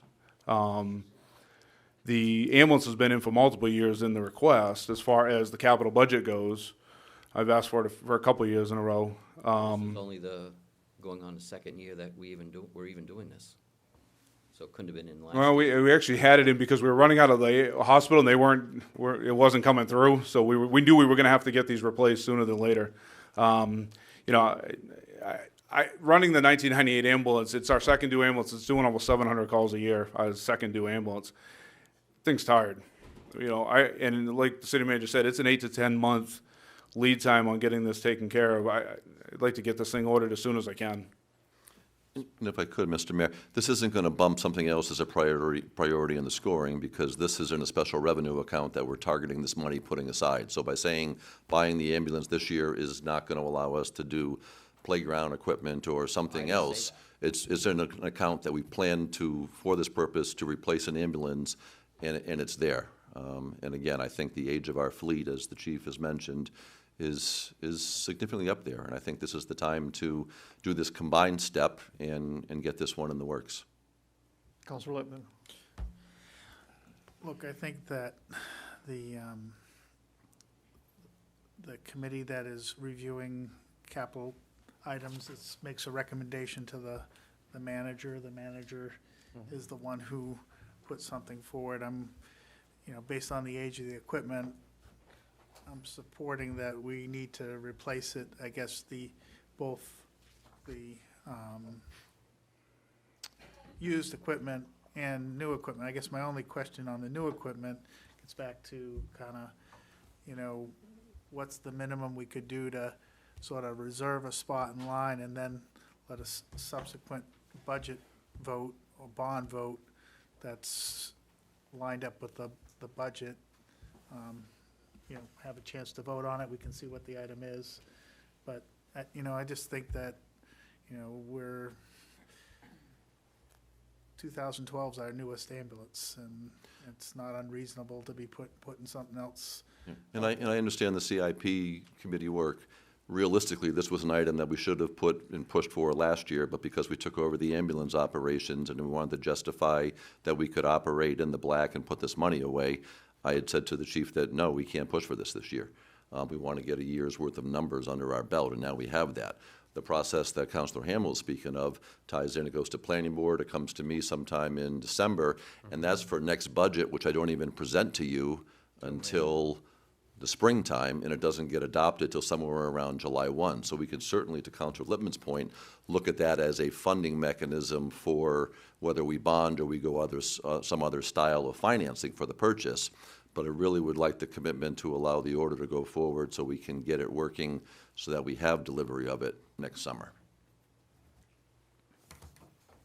So what you're saying is, we've got $150,000 appropriated now, minus the $25,000 in round numbers, so we got $125,000 on hand for the new ambulance. And that in the next budget planning process, the council will be up to the council as to how it wants to finance the balance. We can present you recommendations as to whether it makes sense to go through a financing company arm of this, or whether we want to put $125,000 in cash and do a 3-year bond for the $175,000. We can bring those to you for those decisions. I think the important thing is to get in the line, get this working, knowing that the funds have materialized for the 2 years that we've talked about. So all we're We'll doing bring the tonight options. is committing to the order. Yes. The purchase of the used one and the order of the new one, not to a particular funding mechanism. Yes, so we can get that moving. We're pretty much ready to make our order. I've had a committee working on this for quite a while now, just in hopes, in anticipation, so. So could you clarify, where do we stand in the process?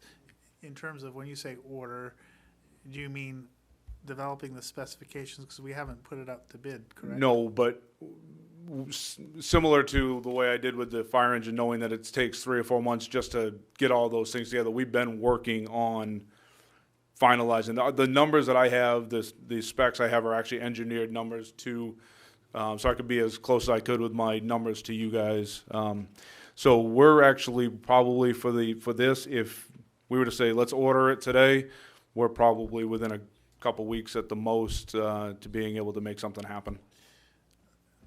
I guess I'm still a little confused in make terms of where something we're happen? postured. Get it ordered, get it Postured. being the built. order in. Yeah. I guess I'm confused in terms of how we're postured on the procurement and whether we can put a deposit down to place an order and allow ourselves to vote on it as part of the budget process.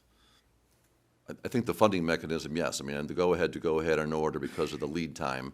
This is on a platform, on a national platform where companies bid and you've locked in national type of pricing predetermined for you based on what you designed to build. So the purchasing entity that you're participating with already sort of saying, It's already been vetted, and there's a lot of purchasing. But if we approve this tonight, we're on the hook for $315,000. The only thing up in the air would be how we end up paying for it. Correct. What method. Yep.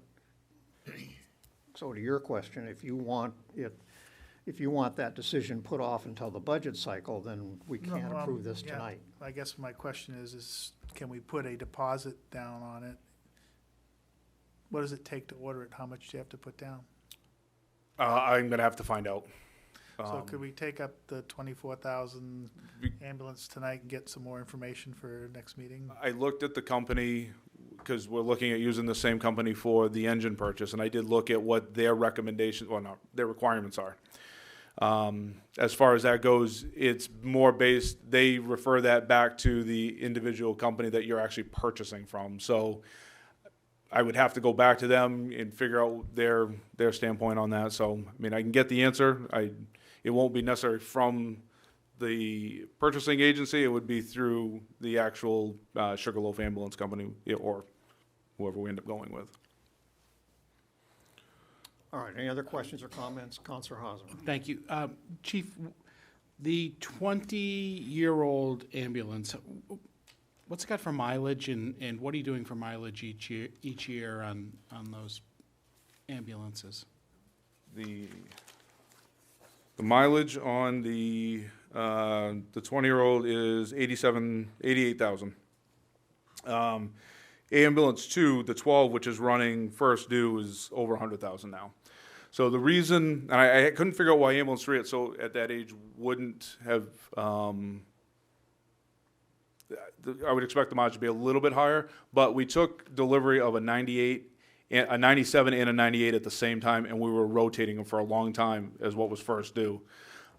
So it actually saved a little bit of the mileage.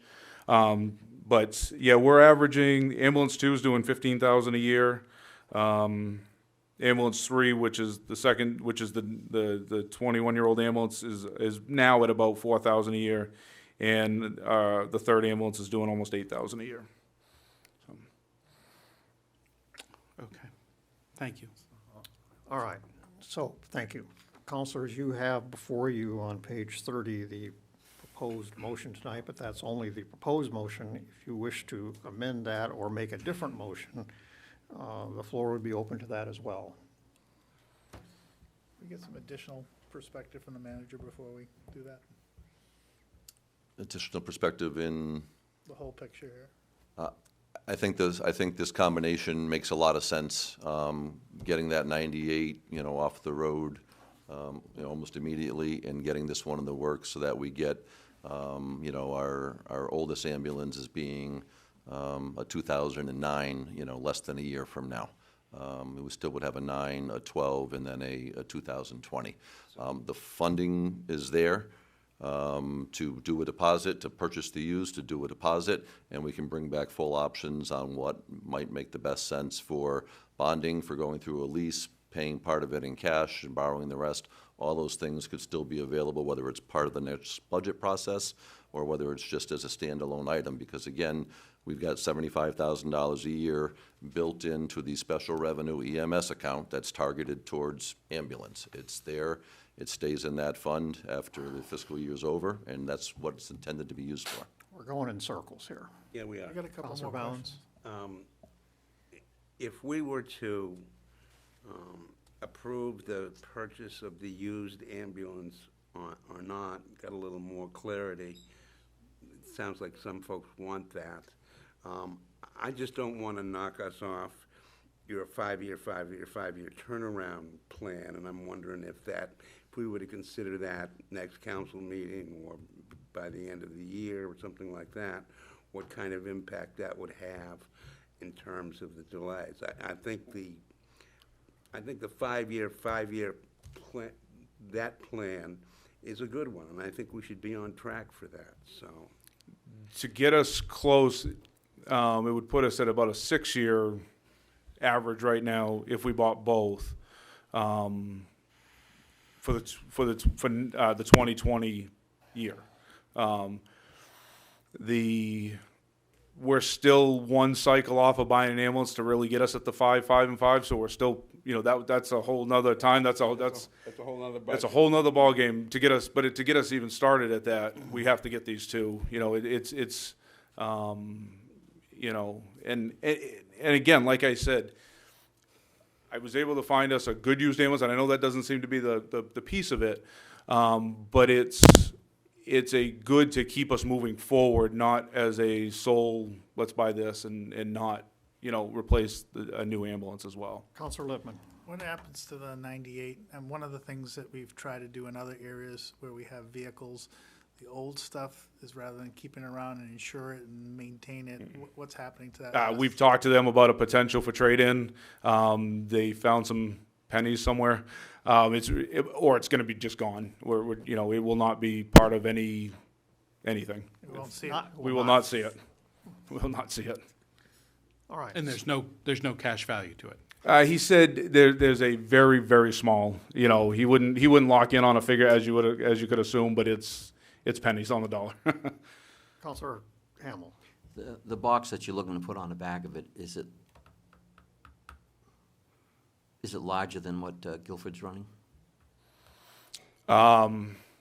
I don't know what they're currently running. I know that Chief Carrier is looking at a 550 from Sugarloaf, pretty much the same thing we're looking at.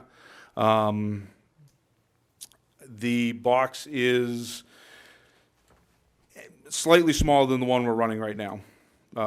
So it puts us, I don't have the exact box sizes for each one. I mean, I have the hours here. I can show you the plans. I did make copies if anybody's interested. It puts us really in line with what Tilton's running and Concord's running, and most of the places that are running to this F550 now are putting, or some variation of a pickup truck style front. It puts us into line with what everybody else is running as well. And like I said, I know Chief Garrier over in Guilford's looking at really the same thing. I'd like to make a motion. Okay, can you hold off just one second? I just want to try to clarify this, as I understand it, hopefully, that we're really looking at, if I've understood this discussion correctly, we're looking at possibility of 3 different courses of action tonight. I don't think anyone is arguing, that I've heard anyway, with purchasing the used ambulance immediately. I think we have a consensus on that from what I'm hearing. All right, so the question is about the new truck. And I'm hearing 3 different options. Option number 1 is to do what is before us tonight and make that commitment, with the understanding that next year's council, during the budget process, will decide how to pay for the balance above and beyond whatever deposit we have to put down, right? Yep, I mean, that's fine. That's what the city manager and I, discussed today, that there are multiple options like he explained as Will to be how. required to put down some deposit. I'll look at what their deposit process is, And so but anything it would come out of beyond what we've that- already. Anything beyond that, if we approve this tonight as presented, would be a discussion the council would have during the next budget process as to how to pay for the balance. Or it could just happen outside of the budget process. It could be in the budget process, so we could come to you in April and say, this is the best recommended way to finance it So the now. third thing I'm hearing tonight is, let's not approve this tonight on the 315 end, but let's put off that decision until further information is gathered and we could detail stuff like what kind of deposit would we have to put down if we order it now? Is that deposit refundable, under what conditions, et cetera, that sort of thing. That is what I'm hearing to be the 3 options that I'm hearing from various members of the council. Does anybody disagree with that? No. All right, so Counselor Bounds, you want to make a motion? Yeah, I'm going to separate this out so we can figure this out. So I move to approve the purchase of a used ambulance at this time. All right, so Counselor Bounds moves to appropriate $24,000 for the purchase of a used ambulance for the fire department as presented, seconded by Counselor Hosmer. Could I just stop for a friendly, could we also include the plus approximately 2,000 to make this ambulance ready for use? I take that as a friendly amendment and say yes. Okay. Yeah, all right with you? Yes. So, Madam Clerk, can you add that to the motion? All right, so it's $24,000 plus $2,000 for make it ready to use. All Yeah, right, total of $26,000. All right, we have a motion and a second. Is there any discussion? All those in favor, please raise a hand. 5 votes in affirmative, that motion carries unanimously. Okay. Now, while we're still on this subject, does anyone care to make a further motion about the new ambulance?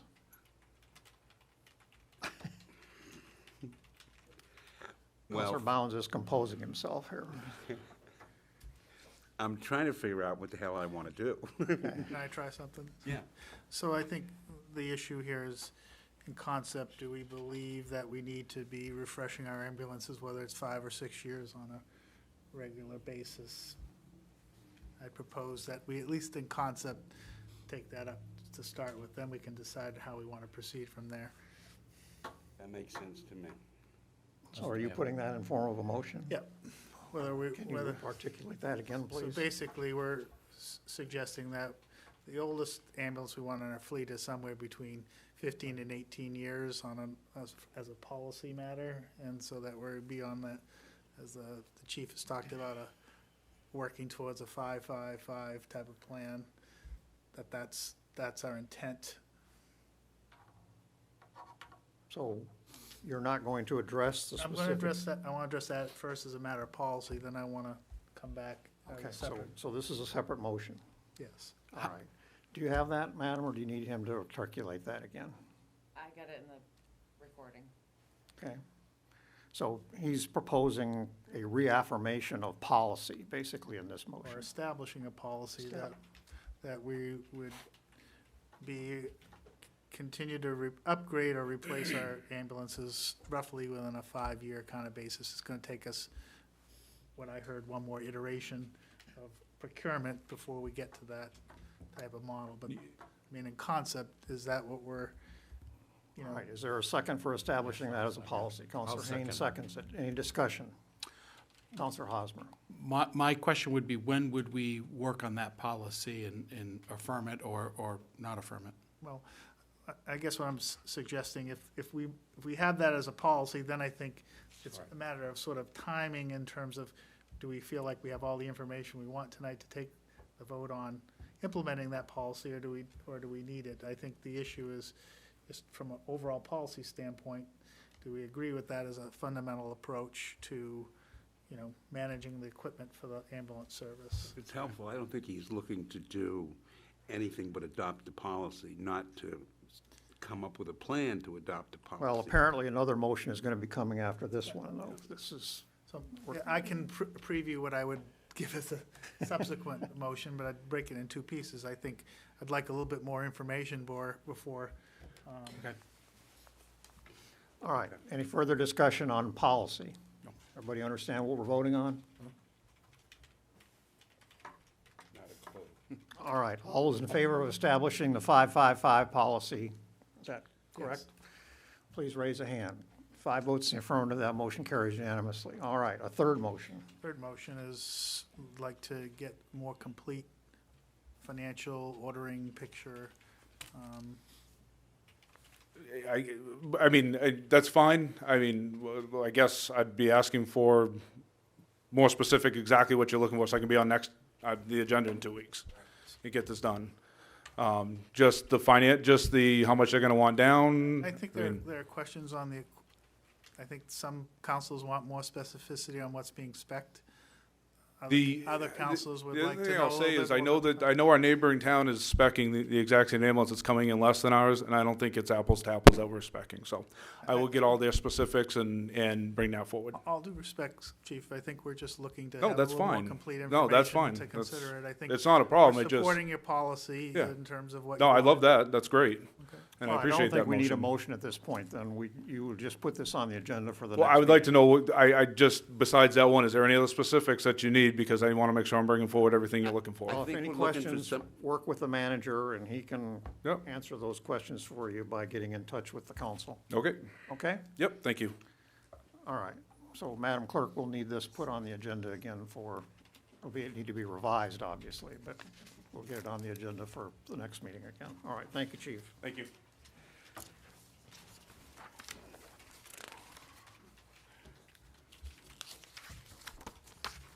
Okay, we are on to unfinished business. First item of unfinished business is a request to utilize non-capital reserve funds for a carpet project at the Laconia Police Department. The carpets at the police department are in very poor condition for the building that was built in 2003 and need to be replaced for safety reasons. The city went out for requests for proposals and received 3. The carpeting will consist of carpet tiles as well as a broad loom carpeting. The tiles will be put into high traffic areas as well as rooms over 12 feet in length. The tiles are made so they may be replaced as needed. The carpet will be placed where the current carpet is located. Most of the first floor is VCT tile with only 3 rooms receiving carpeting. The second floor is mostly carpet. The lowest bid for this project came in at $23,995 for all rooms requested.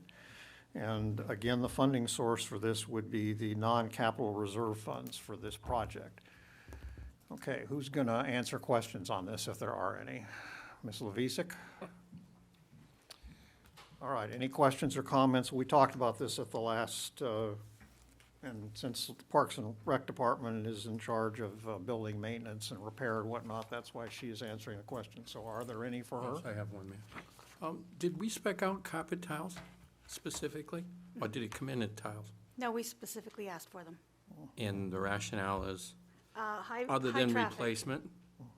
That's the rationale, we've used them in other facilities, the community center being one, and as needed, you pull up a tile if it gets any issues to I it. understand that, and I'm not trying to be difficult, but I have a problem with, you have an old tile, and I put a new one next to it, the aesthetics doesn't look that great, depending on what the color is. That's my only concern. I understand. I understand that you can take one up and the whole works, but if it's not in an area that aesthetics are important, I just, depending on the color, I have some concerns, let's put it that way. Is every room gonna be done? Every room that's currently carpeted. Because Is in when that I went over there, there's a lot of rooms that are fine, that are hardly ever used. The carpet is fine in them. There are the sergeant's room and some other rooms, Right. obviously are worn a lot. Mhm. But some of those upstairs, there's hardly people in them at all. Mhm. So I don't know why we're gonna change those. I think we can save some money and not do them. We could, absolutely. It would just be that the style would be a little off, But that's in the hallway, not the room. just being the transition. Yeah, so. But I mean, there's a lot of rooms there that there's absolutely nothing wrong with the carpet. So, just a thought. Okay. Any other questions? So what's the council's pleasure on this? Before we get to motions,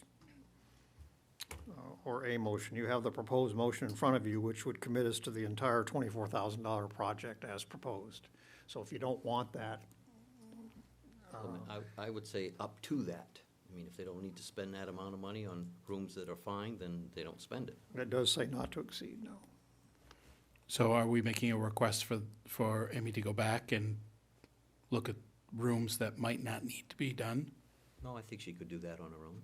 I mean, Well, that's, I mean, yeah. But I would have to go up to, I'm not asking RFP. her to, I'm just saying that if the room looks fine, let's not do it, it would change the RFP, though, because we've specifically put down the rooms that Oh, you are did? requested. So how could we deal with that? I could go back out to RFP Do we need to postpone this and come back with a revised proposal? if that's what you wish. Have you been in all the rooms? What do you think about, I mean, I'll agree with you. thank you.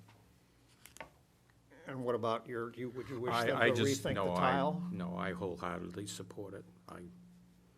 That was just a concern, that's not, I don't think that's a reason to, So would you have to rebid the whole thing again? It's a proposal, yes. So do you want her to do that? It's a lot of rooms that are okay. I think that's a yes. Councilor Whitman? I guess the manager, in terms of, from a procurement standpoint, Yeah.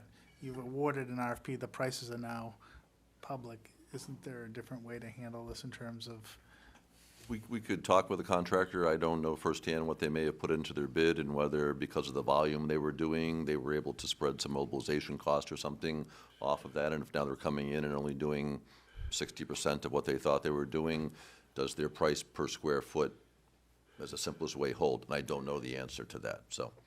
so if it did hold, then you could modify this. You could approve this for the not to exceed tonight, and if we review the specs and feel the best thing is to negotiate with the lowest vendor, we can choose to go that route if it works for both parties, and if not, we can re-advertise, knowing that we're doing a lesser scale of work, and the not to exceed number should suffice.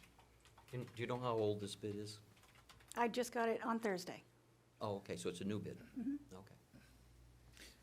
no, I support Henry. What's your pleasure? See if we can work it. Yeah.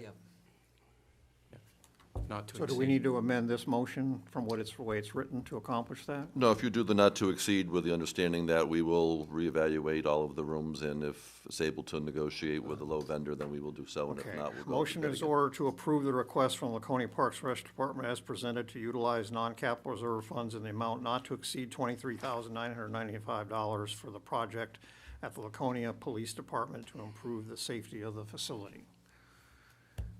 Counselor Hamel makes that motion. Is there a second? Counselor Bound seconds it. Any discussion? All those in favor, please raise a hand.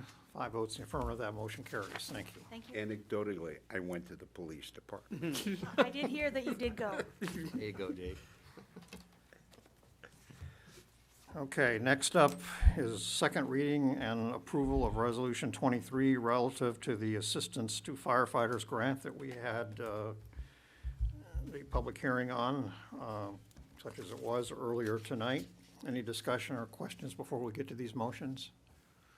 All right, first motion to be in order would be to read by title only tonight, Resolution 23.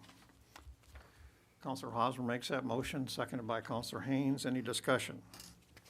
All those in favor, please raise a hand.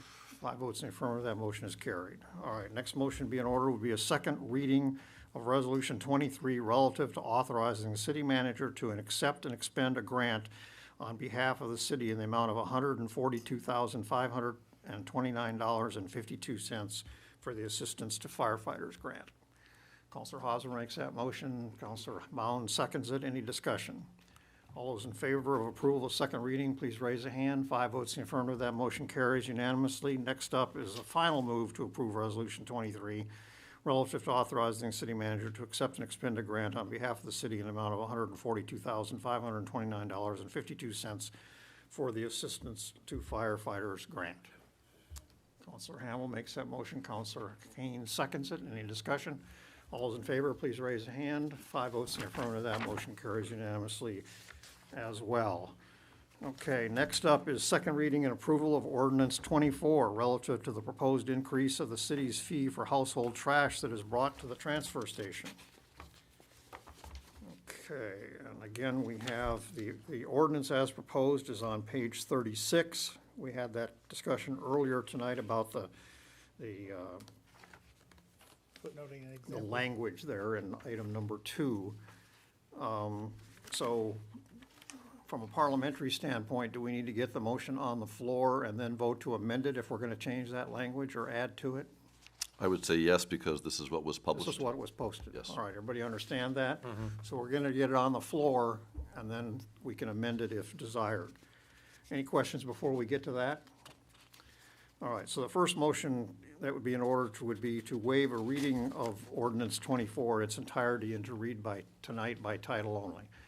Any that motion, please?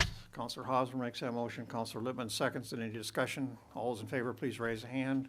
5 votes in the affirmative, that motion carries unanimously. All right, next up would be to move on second reading Ordinance 24 as presented relative to increasing the city's fee for household trash that is brought to the transfer station. Someone care to make that motion, please? Counselor Bounds, is there a second? Counselor Haynes? All right, now would be the appropriate time to make an amendment if desired. Counselor Lippman.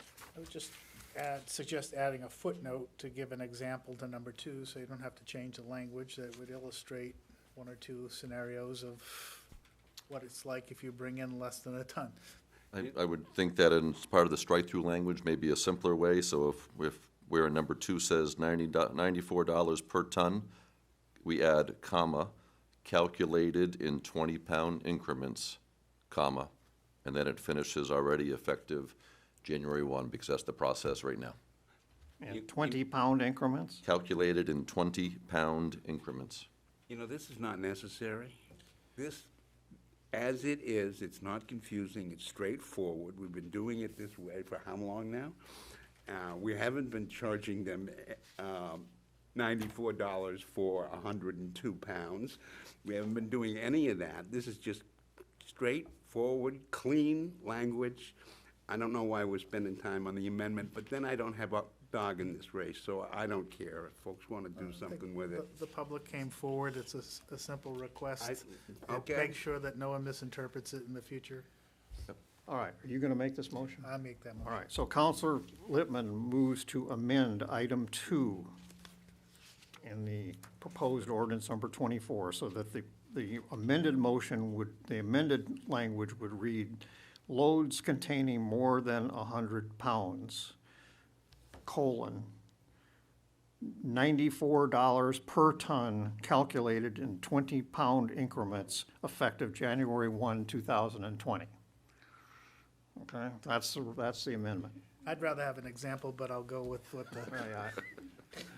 I'll make that motion. All right. You'll second it? Counselor Lippman made the motion. I will. All right. So we have a motion and a second for the amendment. Is there any discussion on the amendment? All those in favor, please raise a hand. 5 votes in the affirmative, that motion carries. All right, the motion has been amended. So we are now back to motion number 2, which, so we're back, that motion's already been made and seconded. It's been amended now. So now we're back to discussion on the main motion, which is the amended motion. All right, is there any further discussion on second reading? All right, all's in favor, please raise hand. 5 votes in the affirmative, that motion carries unanimously. All right, and then finally, final reading of the amended ordinance number 24 relative to increasing the city's fee for household trash that is brought to the transfer station. That motion, please. Councilor Hamel makes a motion, Councilor Lippman seconds it. Any discussion on the revised final motion? Okay, all those of adopting amended ordinance number 24, please raise a hand. 5 votes in the affirmative, that motion carries, and it is passed. All right, next up is item D, which is to amend City Code Chapter 256 through 35 zoning by creating a new definition of lodging short-term and corresponding regulations for this type of use under residential accessory uses. And the proposed new language, councilors, is starts on page 38 of your ordinance, of your packet tonight, and extends to page 40. So what you have, to briefly recap, at our last meeting, we had an ordinance presented to us, language that came out of the planning board. We had some suggestions made for additions to that, and we had asked by consensus for the planning director to incorporate and legalize, I guess if you would put it correctly, those suggestions into the language. So that's what you have before you tonight, is the incorporation of those 6 points that were introduced at our last meeting into a proposal. The primary difference between this and what was presented by the planning board is this would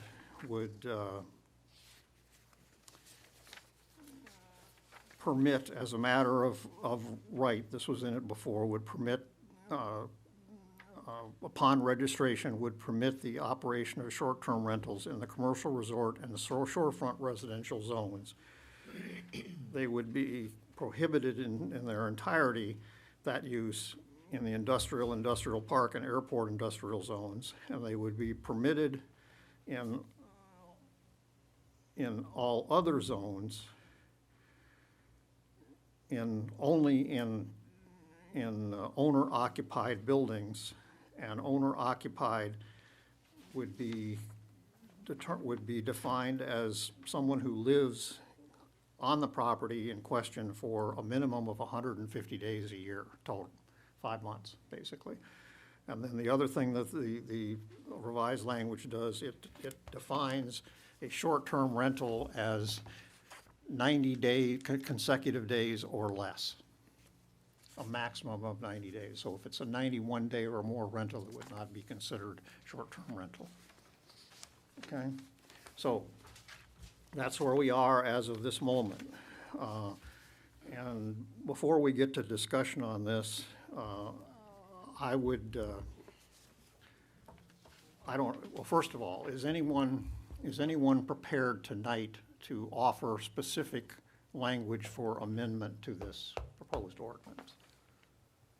Okay. I'm sorry, Councilor Lippman. I don't know if I have the verbiage that I'd like to propose in this, but, Well, can I continue sure, for a second? please. All right, so what I'm going to suggest, because this is an important and potentially contentious issue, as we all know, for the discussions we've already had on this to date. And because Councilor Cheney is absent tonight, I think we should make every effort to, if we can, to have everyone present for a vote on this. And so what I'm going to suggest, and obviously the will of the council prevails here on what you want to do, what I'm going to suggest is that we table this tonight to our next meeting, with the understanding that if you wish to amend what's in this language that we have before us tonight, you bring to the next meeting the specifics of the language that you would like to have substituted or exchanged instead of the language that's there now. Whether any member of council wants to make a specific amendment, that we should have that in writing in preparation for our next meeting. And I apologize, I have to be out of town for work reasons on the next council night. All right, so how about our second meeting of November? Sure. Would that be okay? Yes.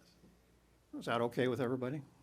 All right, so Counselor, I'm sorry, City Manager Mark. Thank you.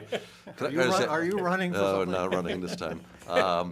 Just if anybody has language they want vetted, sometimes it would make sense to get it to the planning director ahead of time so we can run by it, and if it encompasses legal, that would certainly help expedite the process, and especially. My understanding, the language we have before us tonight has been run through our attorneys and that it has passed legal muster. Yes, so since we're. Any proposed amendments should go through the same. We vetting. should, especially since we've got basically a month's worth of time. Let's get them in sooner and make sure they're vetted so that if we're talking about an amendment, we know right out of the gate that it's passes muster. All right, so I would entertain a motion that we table this item until our meeting on November 25th, with the understanding that if counselors have any changes or amendments to suggested, that they be prepared to present those in writing for that meeting.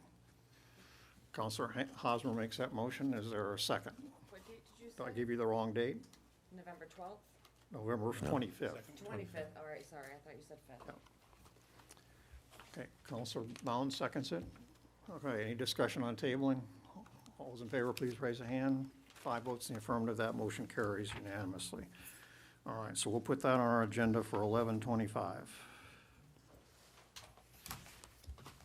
Okay, the next item, E, you will recall I mentioned at the last meeting, I guess that's why it's under unfinished business.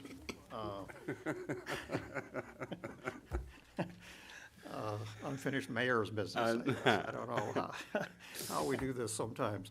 I had mentioned at the last meeting that I had vetted to some extent the idea of rezoning the entirety of the Southdown and Long Bay areas from single-family residential to shorefront residential, with the specific intent, because they are easily identifiable geographically and because they do meet any rational definition of shorefront residential property as we define it in the city, and because it would take those two neighborhoods out of play with regard to whatever decisions we make on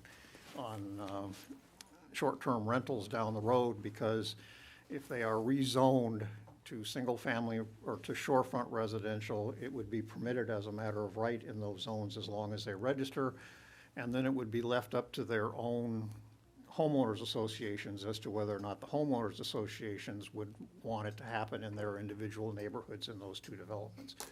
So what we're asking tonight, and we had kind of left it up in the air as to whether this would get to the planning board via the city council or the zoning task force. And at first it appeared that the zoning task force was going to be able to handle it in the most expeditious manner. But that turned out not to be the case because that meeting had to be canceled for lack of potential attendance last week. And so now that's why it's on the council agenda. And I should also note that in a conversation I had before our last meeting with Councilor Bounds, who chairs our ordinances committee, Councilor Bounds indicated that he did not believe this matter needed to go before his committee as a detour before going to the planning board. So with his blessing, what we're asking you to do tonight is to approve this in concept and send it to the planning board with our recommendation that they do their thing and get back to us with So you legal- want to get it to the planning board for the November meeting, is that right? Yes. Okay. To start the process in the planning board at the November meeting, with every expectation that they would, the critical thing here is gonna be the public hearing and input they get.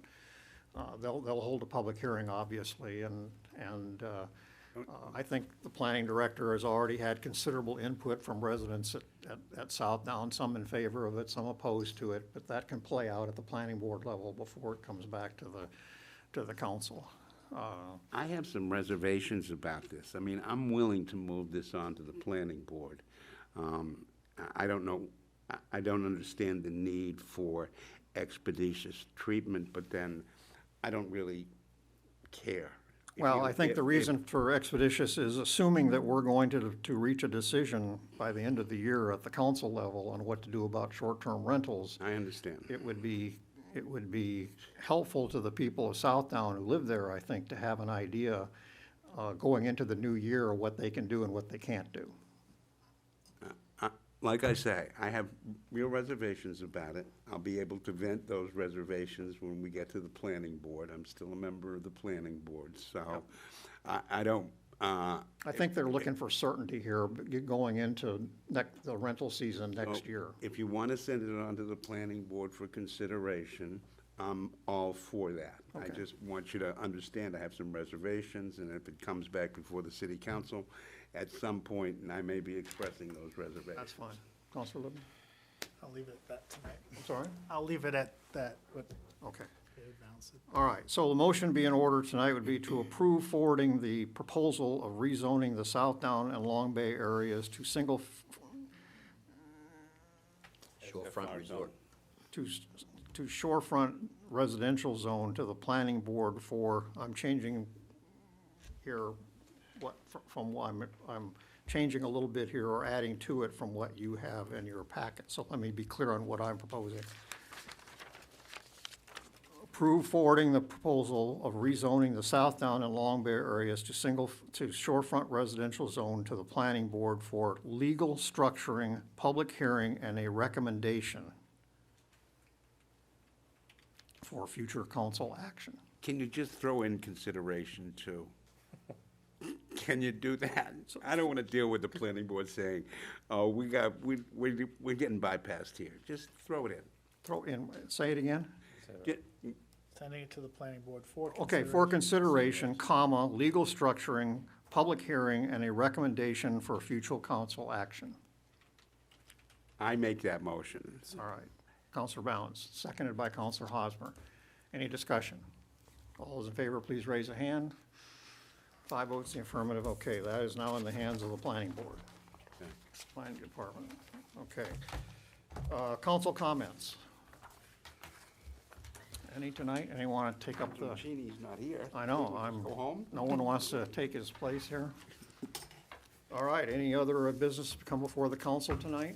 If not, I'm going to declare this meeting adjourned at 9:11 PM. Thank you.